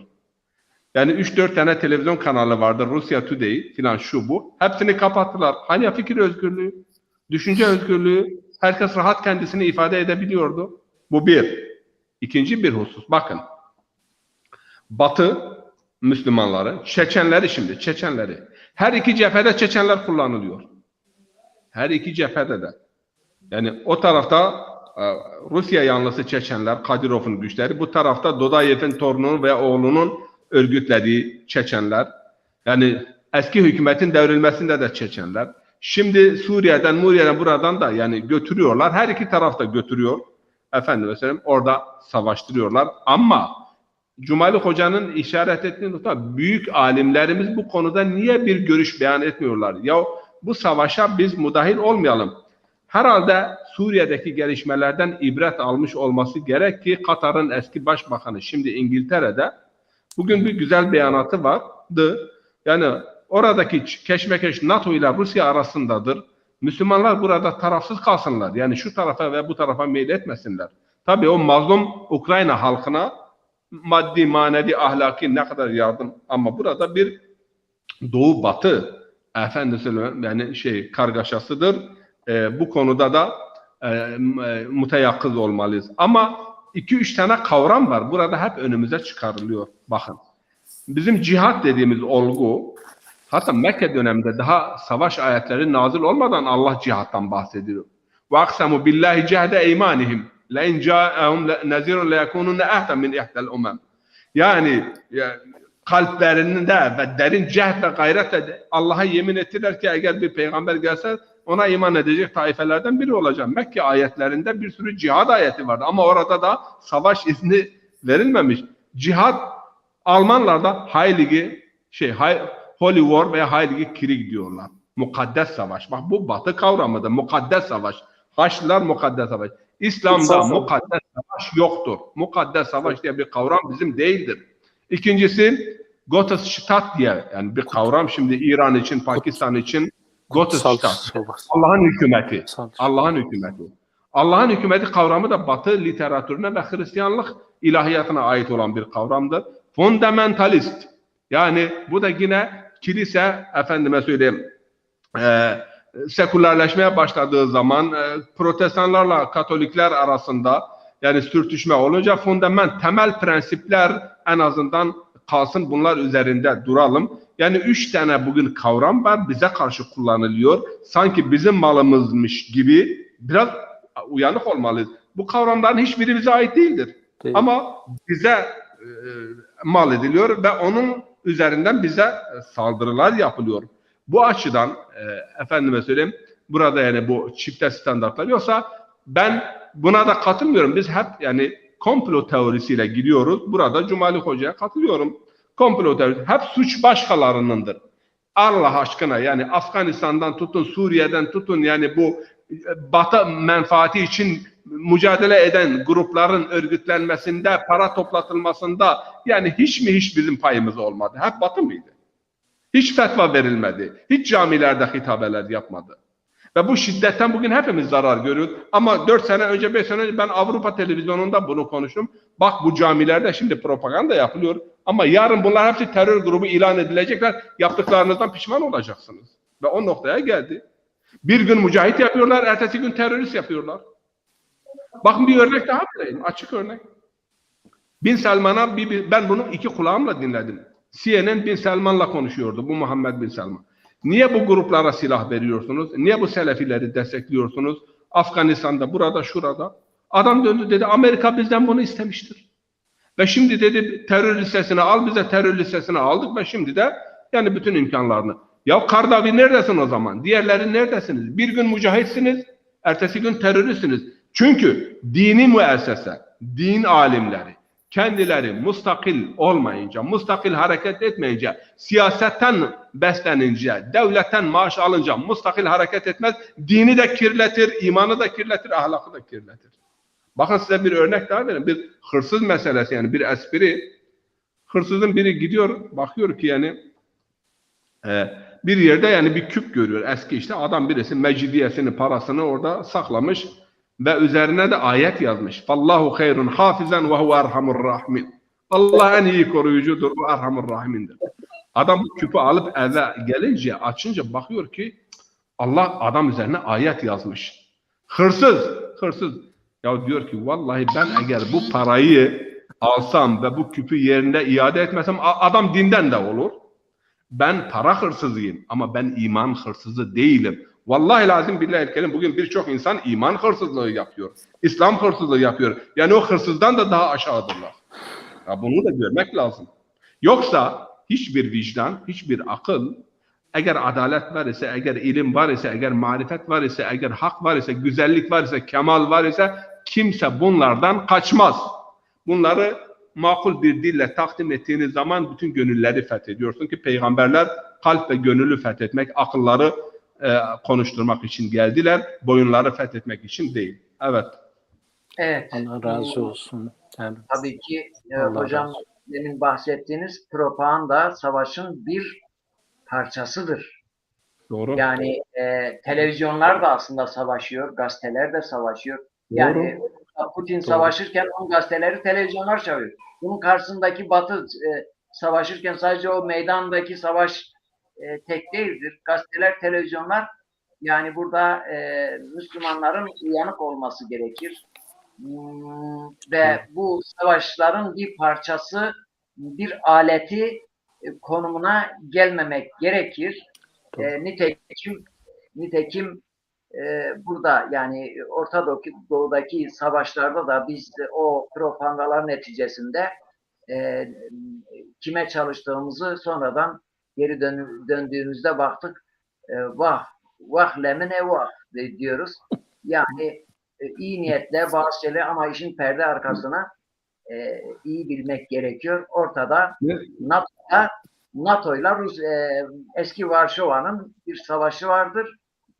Bu savaşta biz onu söylüyoruz. Bu savaş bütün savaşların mağduru zayıflardır. Zayıf Bünyamin ülkeler, hocam. savaşın mağduru kadınlardır, çocuklardır, yaşlılardır. Savaşın mağdurları hayvanlardır. Savaşın mağduru tabiattır. Savaş demek nedir? Yani Öldürmek. Savaş demek yakmaktır. Savaş demek yıkmaktır. Savaş demek depremden, yangından ve en büyük felaketlerden daha büyük bir felakettir savaş. Bunu ama bazen böyle ülkeler savaşı böyle allandıra ballandıra anlatırlar. Bir de galeyana getirirler. Millet savaş kuyruğuna girer. Efendime söyleyeyim savaşın ne demek olduğunu o savaşları görüp de açlık, kıtlık, ananın çocuğunu terk etmesi. Bir ana evladını terk eder mi? Ama savaşta ana çocuğunu terk eder. Savaş normalde bakarsın adam orada açtır, bir şeyler verirsin ama savaşta gözünün önünde adamı görürsün, ölüyor, dönüp bakamazsın. Savaş böyle bir şeydir. Bu nedenle savaştan değil, barıştan yana olmalıyız diyoruz. Bünyamin hocam, siz herhalde barıştan yanasınız diye düşünüyorum. Ya vallahi hocalarım gayet güzel konulara değiniyorlar hakikaten. Ya ben de zevkle dinliyorum, Allah razı olsun. Sağ ol. Bünyamin hocam. Bu konuda donanımlısınız yani. Yok sizin alanınız gayet iyi. Konular vuzuğa kavuşuyor yani konular. Sana bir hikaye anlatmak istiyorum. Diyor ki tazı tavşanın peşine verdi. Ve tavşan kaçtı, tazı yakalayamadı. Bir türlü yakalayamadı. Sonra döndü dedi ki hele oradan dur dedi bir konuşalım. Ya dedi senin ayakların benimkinden daha kısa. Benimki seninkinin 2-3 misli. Ben niye seni yakalayamıyorum? Tavşan dedi ki ben kendim için kaçıyorum. Sen başkası için kaçıyorsun. Başkası için kaçıyorsun. Ya bizim hani Molla Said de şeyi anlatıyor ya, bu şark klasiklerinde var. Şimdi diyor köylüler yazın diyor şeye çıkıyorlar. Hani nereye çıkıyorlar yazın? Yaylaya çıkıyorlar. Köyde birkaç kişi kalıyor. Bir de köyün affedersiniz köpeği var. Bir de köpes hayvanları var. Tilki deyince aklıma o geldi şimdi. Tilki de diyor ki ya vallahi tam bir fırsat diyor. Ben şimdi gideyim diyor bu köye diyor. Ben diyor köyde rızkımı bulurum diyor. Gidiyor bakıyor horoz falan onu görünce horoz kaçıyor ağacın en üstüne kalkıyor. Tilki diyor ki ya kardeşim niye kaçtın diyor. Horoz kardeş diyor. Bak köy bomboş olmuş diyor. İn aşağıya köyü şenlendirelim diyor. Tamam mı? Horoz'a diyor şenlendirelim. Horoz da diyor ki tamam diyor şu ileride bir ağaç var diyor bir ceviz ağacı ben oraya kadar gideceğim. Orada ineceğim orada görüşelim. Beraber köyü şenlendirelim. Kimse yok. En son ceviz ağacına gidiyor. Tabii ceviz ağacının altında da bir köpek yatıyor. Tam horoz ceviz ağacının üstüne geliyor. Tilki de geliyor köpeği görünce vallahi diyor sizin bu köyün efendisi bu köpek olduğu sürece bura şenlenmez diyor.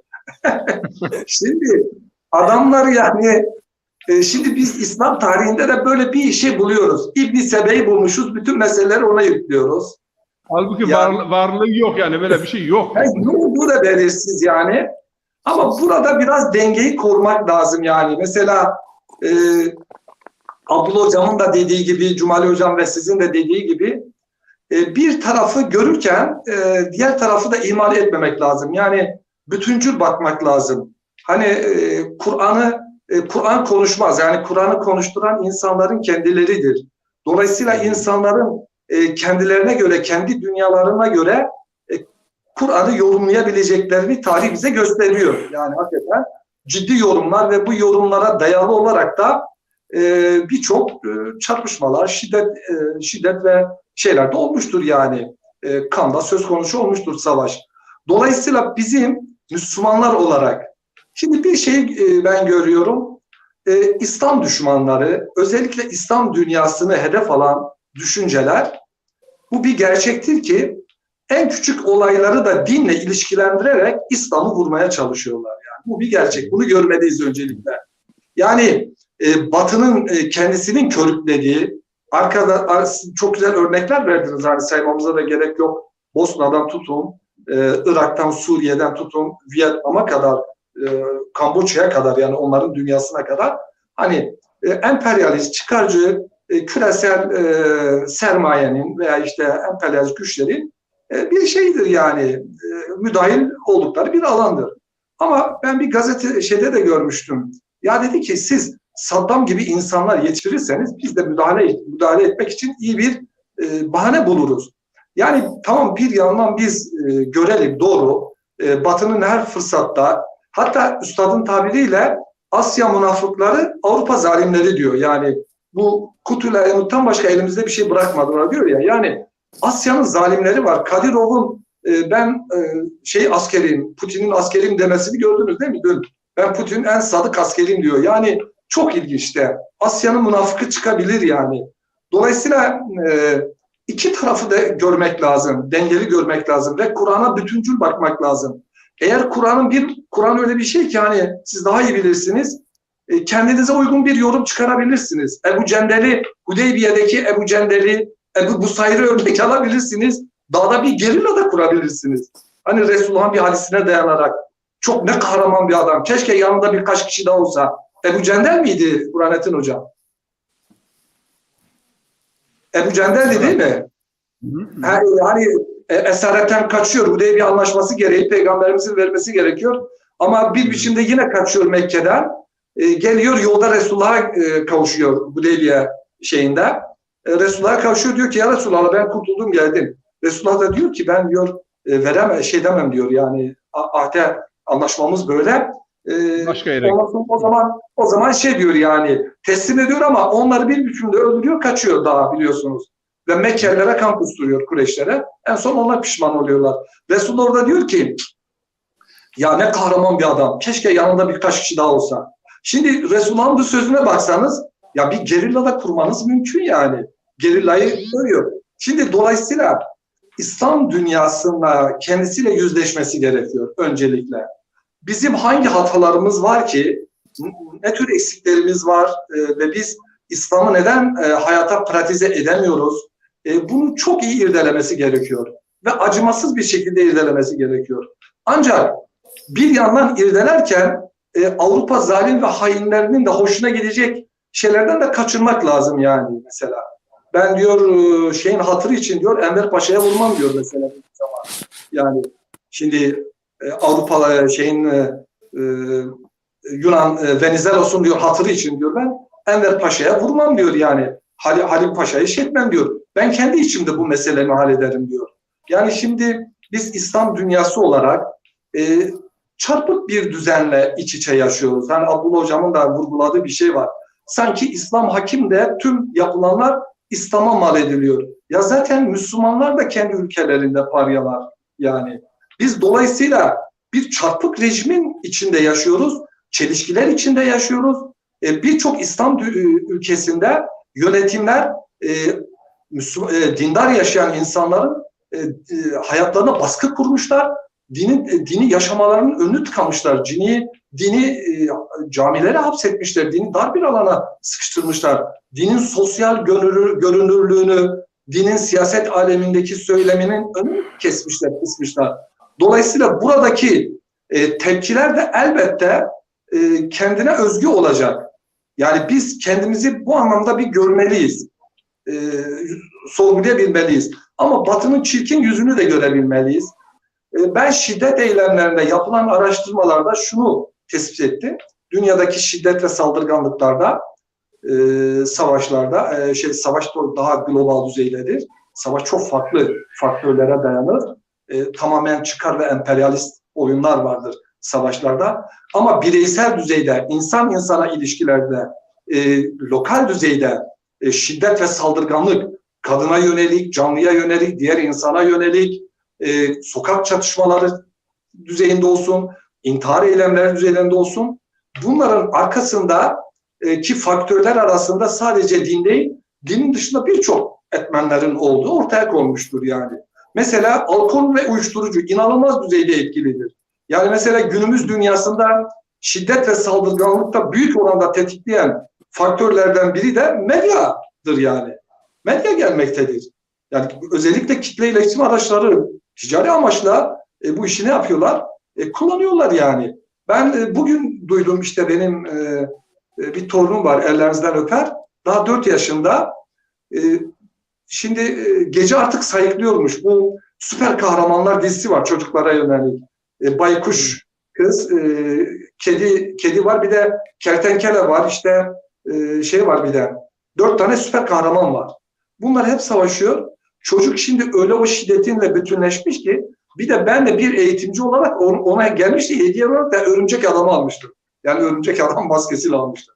Ya çocuk şiddete, gece kalkıyor rüyada ben işte kahramanım, onu öldüreceğim diyor. Şimdi yasakladı. Şimdi hiç kimse medyanın, bugünkü kültürün, çarpık kentleşmenin, işsizliğin, yoksulluğun, zulmün, haksızlığın da bu şiddeti körüklediği üzerinde durmuyor. Özellikle belli mahfiller, belli çevreler hep böyle İslam odaklı. İslam'ı nasıl mahkum edebilirim? İslam'ı bu bahane bularak İslam'ı karalarım. Bunun da farkında olmamız gerekiyor diye düşünüyorum. Teşekkür Şimdi ederim. o şey ile ilgili olarak ben bir nokta hatırlatayım. Bakın, Saddam Hüseyin'in böyle bir sözü vardı. Ben Anglo-Sakson treniyle gelmişim ancak o tren beni götürebilir. Onun baş danışmanı vardı, Halid el-Ceburi, ve El Cezire televizyonunda aşağı yukarı 4 ay 5 ay haftada bir gün program yapıyor. Kendisine diyor ben Fırkayı Naciye'denim. Yani Saddam'a kalem katipliği yapıp da canını kurtaran ben tekim ve anlatıyordu. Kendisi iktidara geldiği zaman diyor sol görünüyordu, iştiraki ediyordu ama Rusya ve Çin yanlısı ne kadar adam var ise diyor önce Baas Partisi'nden onları temizledi ve bunu kullandılar. Sonunda da kuponu bitince oraya saldırtılar, buraya saldırtılar. Asya münafıkları çok yani. Asya münafıkları çok. Olur. Evet. Onu götürdüler. Diğer taraftan şimdi dini konuda bakın bu din aslında mesajı barış olmalı ve huzur olmalı. İkinci Dünya Savaşı'nda kilise Almanya ile İngiltere arasında yeniden barışın sağlanmasında önemli bir rol ifade etti. Bugün biz Almanya'da, Avrupa'da bunu konuşuyoruz. Şimdi cami ve kilise ikisi de şimdi Ukrayna buna savaşına müdahil olmuşlardır. Yani hem bu tarafta Müslümanlar var hem o tarafta Müslümanlar var. Ortodoks kilisesi de bu tarafa çağrı yapıyor. Rus Ortodoks kilisesi de o taraftan çağrı yapıyor. Yani yine din kullanılıyor. Halbuki dinin misyonu barış olmalı, huzur olmalı, barış yönünde inisiyatif ele almalı. Biz bugün de yani dini cemaatler nasıl ki mesela Papa Francis güzel beyanlarda bulundu ama dini cemaatler el birliğiyle yani bu barışın sağlanması için eğer müdahil olsalar ben etkili olacağına inanıyorum. Ancak Vallahi çok sevindim Burhanettin Hocam. Burhanettin Hocam çok sevindim bu açıklamanıza. Yani dini grupların, cemaatlerin din adına çıkıp savaşa karşı durmaları çok önemli. Hayır, bakın Türkiye'de 40 seneden beridir işte bir karmaşa var, bir kargaşa var biliyorsunuz. Solcular çıktılar. Yani barış treni harekete geçirdiler. Ama dini camia, Diyanet olsun, diğer müstakil alimler ya bu kirli savaşa son verelim. Kirli savaşa son verelim diye bir inisiyatif ele geçiremedi. Bir inisiyatif başlatamadılar. Maalesef. Din sadece namaz kılmak, oruç tutmak veya sadece efendime söyleyeyim ibadetler sınırlı değil. Din eğer hayat ise hayatın her alanına hitap ediyorsa o zaman hayatın her alana dair söyleminin olması lazım. Ve yani Ukrayna, namaz sizi zulme karşı direnişe götürmüyorsa o namazın bir sonucu olmamış şekilden ibaret değil mi?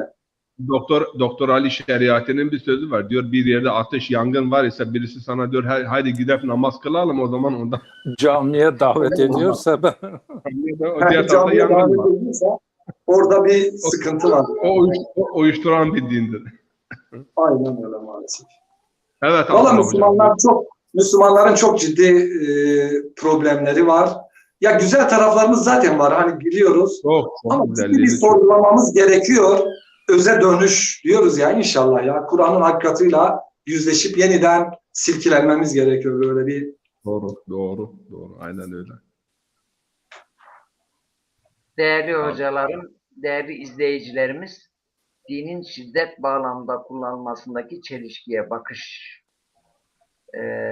başlıklı dosyamızla ilgili konuştuk, sohbet ettik. Sonuç olarak şunu eklemek istiyorum. Değerli konuşmacılarımız hakikaten konuyu enine boyuna güzelce tartıştılar. Önemli sonuçlar çıktı diye umut ediyorum.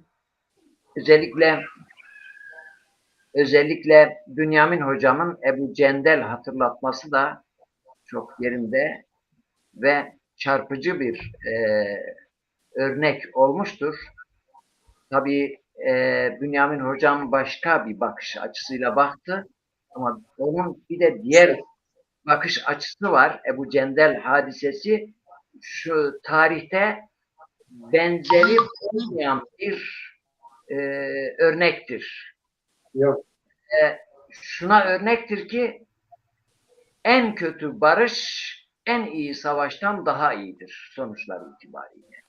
En aleyhte en kötü barış en iyi savaştan daha iyidir. Olayı ben hatırlatarak bugünkü programımızı sonlandırıyorum. Hudeybiye Anlaşması'nda miladi 628 yılında Mekkelilerin temsilcisi olan babası Süheyl bin Amr ile Hazreti Peygamber konularını görüşüp yazılı metni imzaya hazır hale getirdikleri sırada Mekke'de hapsedildiği yerden kaçan Ebu Cendel'in ayaklarındaki zincirleri sürükleyerek geldiği görüldü. Bunun üzerine Süheyl peygamberden anlaşma gereğince oğlunun iadesini istedi. Hazreti Peygamber sallallahu aleyhi ve sellem anlaşmanın henüz imzalanmadığını ve Ebu Cendel'in onun dışında tutulması gerektiğini söylediyse de Süheyl bunu ve oğlu iade edilmediği takdirde anlaşmayı imzalamayacağını söyledi. Hazreti Peygamber onun kendi hatırı için anlaşma dışı tutulmasını istedi. Fakat Süheyl bunu da kabul etmedi. Bu arada oğluna işkence etmeyeceğine dair söz verdiği halde onu sürükleyerek götürmeye başladı. Müslümanları derin üzüntüye sevk eden ve Yevmu Ebi Cendel diye anlatacak olan bu olaya çok bilen Resul-i Ekrem sallallahu aleyhi ve sellem Ebu Cendel'i teskin etmeye çalıştı ve Kureyşlilerle yaptığı anlaşmaya sadık kalacağına dair Allah adına söz verdiğini belirterek ona sabır tavsiye etti. Cenab-ı Hakk'ın kendi durumunda olanlar için yakında bir çıkış yolu göstereceğini söyledi. Bu hadiseyi böylece hatırlatmış olalım. En kötü barış en iyi savaştan daha iyidir diyoruz. Kesinlikle.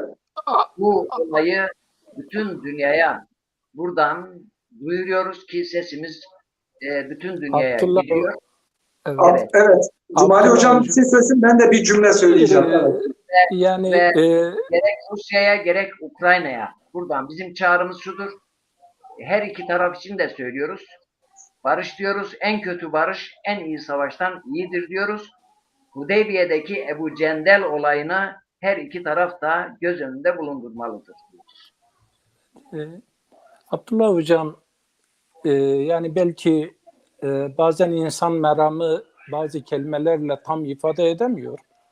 İnsanlar da o kısa kelimelerle insanın meramını yanlış anlayabiliyor, değerlendirebiliyor. Yani bu bir hakikat. Bir insan bir başkasının kötü olmasından dolayı iyi olamaz, kendisi iyi değilse. Yani herkesin iyi olması kendisine ait bir şeydir. Kötü olması da kendine ait bir şeydir. Benim aslında demek istediğim biz iyi olursak ayet de vardır. Maide'ye bakarsak 105. miydi? Siz hidayette olursanız sapıklar size zarar vermez. Bence mefhum-i muhalifi, siz hidayette değilsiniz ki onlar size zarar veriyor. Yani onların size zarar vermesi mefhum-i muhalifi sizin hidayette olmamanız. Ben o açıdan yani burada diyorum ki artık ciğerimiz de yansa, ne olursa olsun şu kalbimize önce vurmamız lazım. Yani bunu vurmadan bir şey halledemiyoruz, kendimize gelemiyoruz. O açıdan Burhanettin Hocam da bu şiddetle ilgili söylediniz. Hani tebliğde şiddet yoktur. Ben başta da söyledim. İslam inanç ve fikir hürriyetini Kul ya eyyuhel kafirunun son ayetiyle getirmiştir. Lekum dinukum veliye din. Bitti gitti, yani kimse şey yapamaz. Bir diğeri, mesela biz bakıyoruz Kur'an-ı Kerim'de amenu, haceru, cahedu. Sıralama böyledir. Yani imanı besleyen hicret, hicretten sonra ondan sonra cihat. Orada da kıtal gelmiyor. Cihadın mesela merhum şeriatının 10 tane tarifi vardır. Ben çok beğeniyorum. Cihatla ilgili, yani cihadın bir tarifi yok. Yani bana göre bu asırda en büyük cihat ilimdir. Yani ondan daha büyük bir cihat olamaz. Çünkü cehaleti gidermenin, insanlara faydalı olabilmenin en önemli yolu odur. Hatta hocam o katelu ayetindeki fissebilillah, ulemanın ekseriyeti der ki fissebilillah aslında Allah yolundaki şey o mazlumlara yardım etmektir. O aynıdır. Yani onu başka bir şekilde anlaşılmaması lazım. Bu yönüyle de hakikaten şiddeti ister aile içi, ister ülkeler arası, ister milletler arası şiddeti reddediyoruz, savaşı lanetliyoruz, barışı destekliyoruz. Rabbim yar ve yardımcımız olsun, onu diyorum. Evet. Ben de bir cümle söyleyebilir miyim Abdullah Hocam? Buyurun. O örneği vermemin nedeni şuydu. Sizin de bu hatırlatmanız güzel oldu hakikaten. Yani Sen de İslam'ın İslam'ın farklı yorumlara her zaman kapı aralayan bir arka içerik Yani şimdi aslına bakmak lazım. Yani, evet ama şöyle. Aslı nedir? Evet. Barıştır. Tabii barıştır. Tabii ama şöyle bir şey var Abdullah Hocam. Eğer Mekkeliler pencereye geniş çerçeveden bakınca. Ama bak Mekkeliler o baskıyı yapmamış olsalardı, adaletli davranmış olsalardı, Ebu Busayr, Ebu Cenderler o dağa çıkmayacaklardı. Yani onların o baskıları onları dağa çıkardı. Dolayısıyla bizim İslam dünyasındaki şiddetin arka planındaki baskıları, etmenleri görme adına da bir örnektir yani.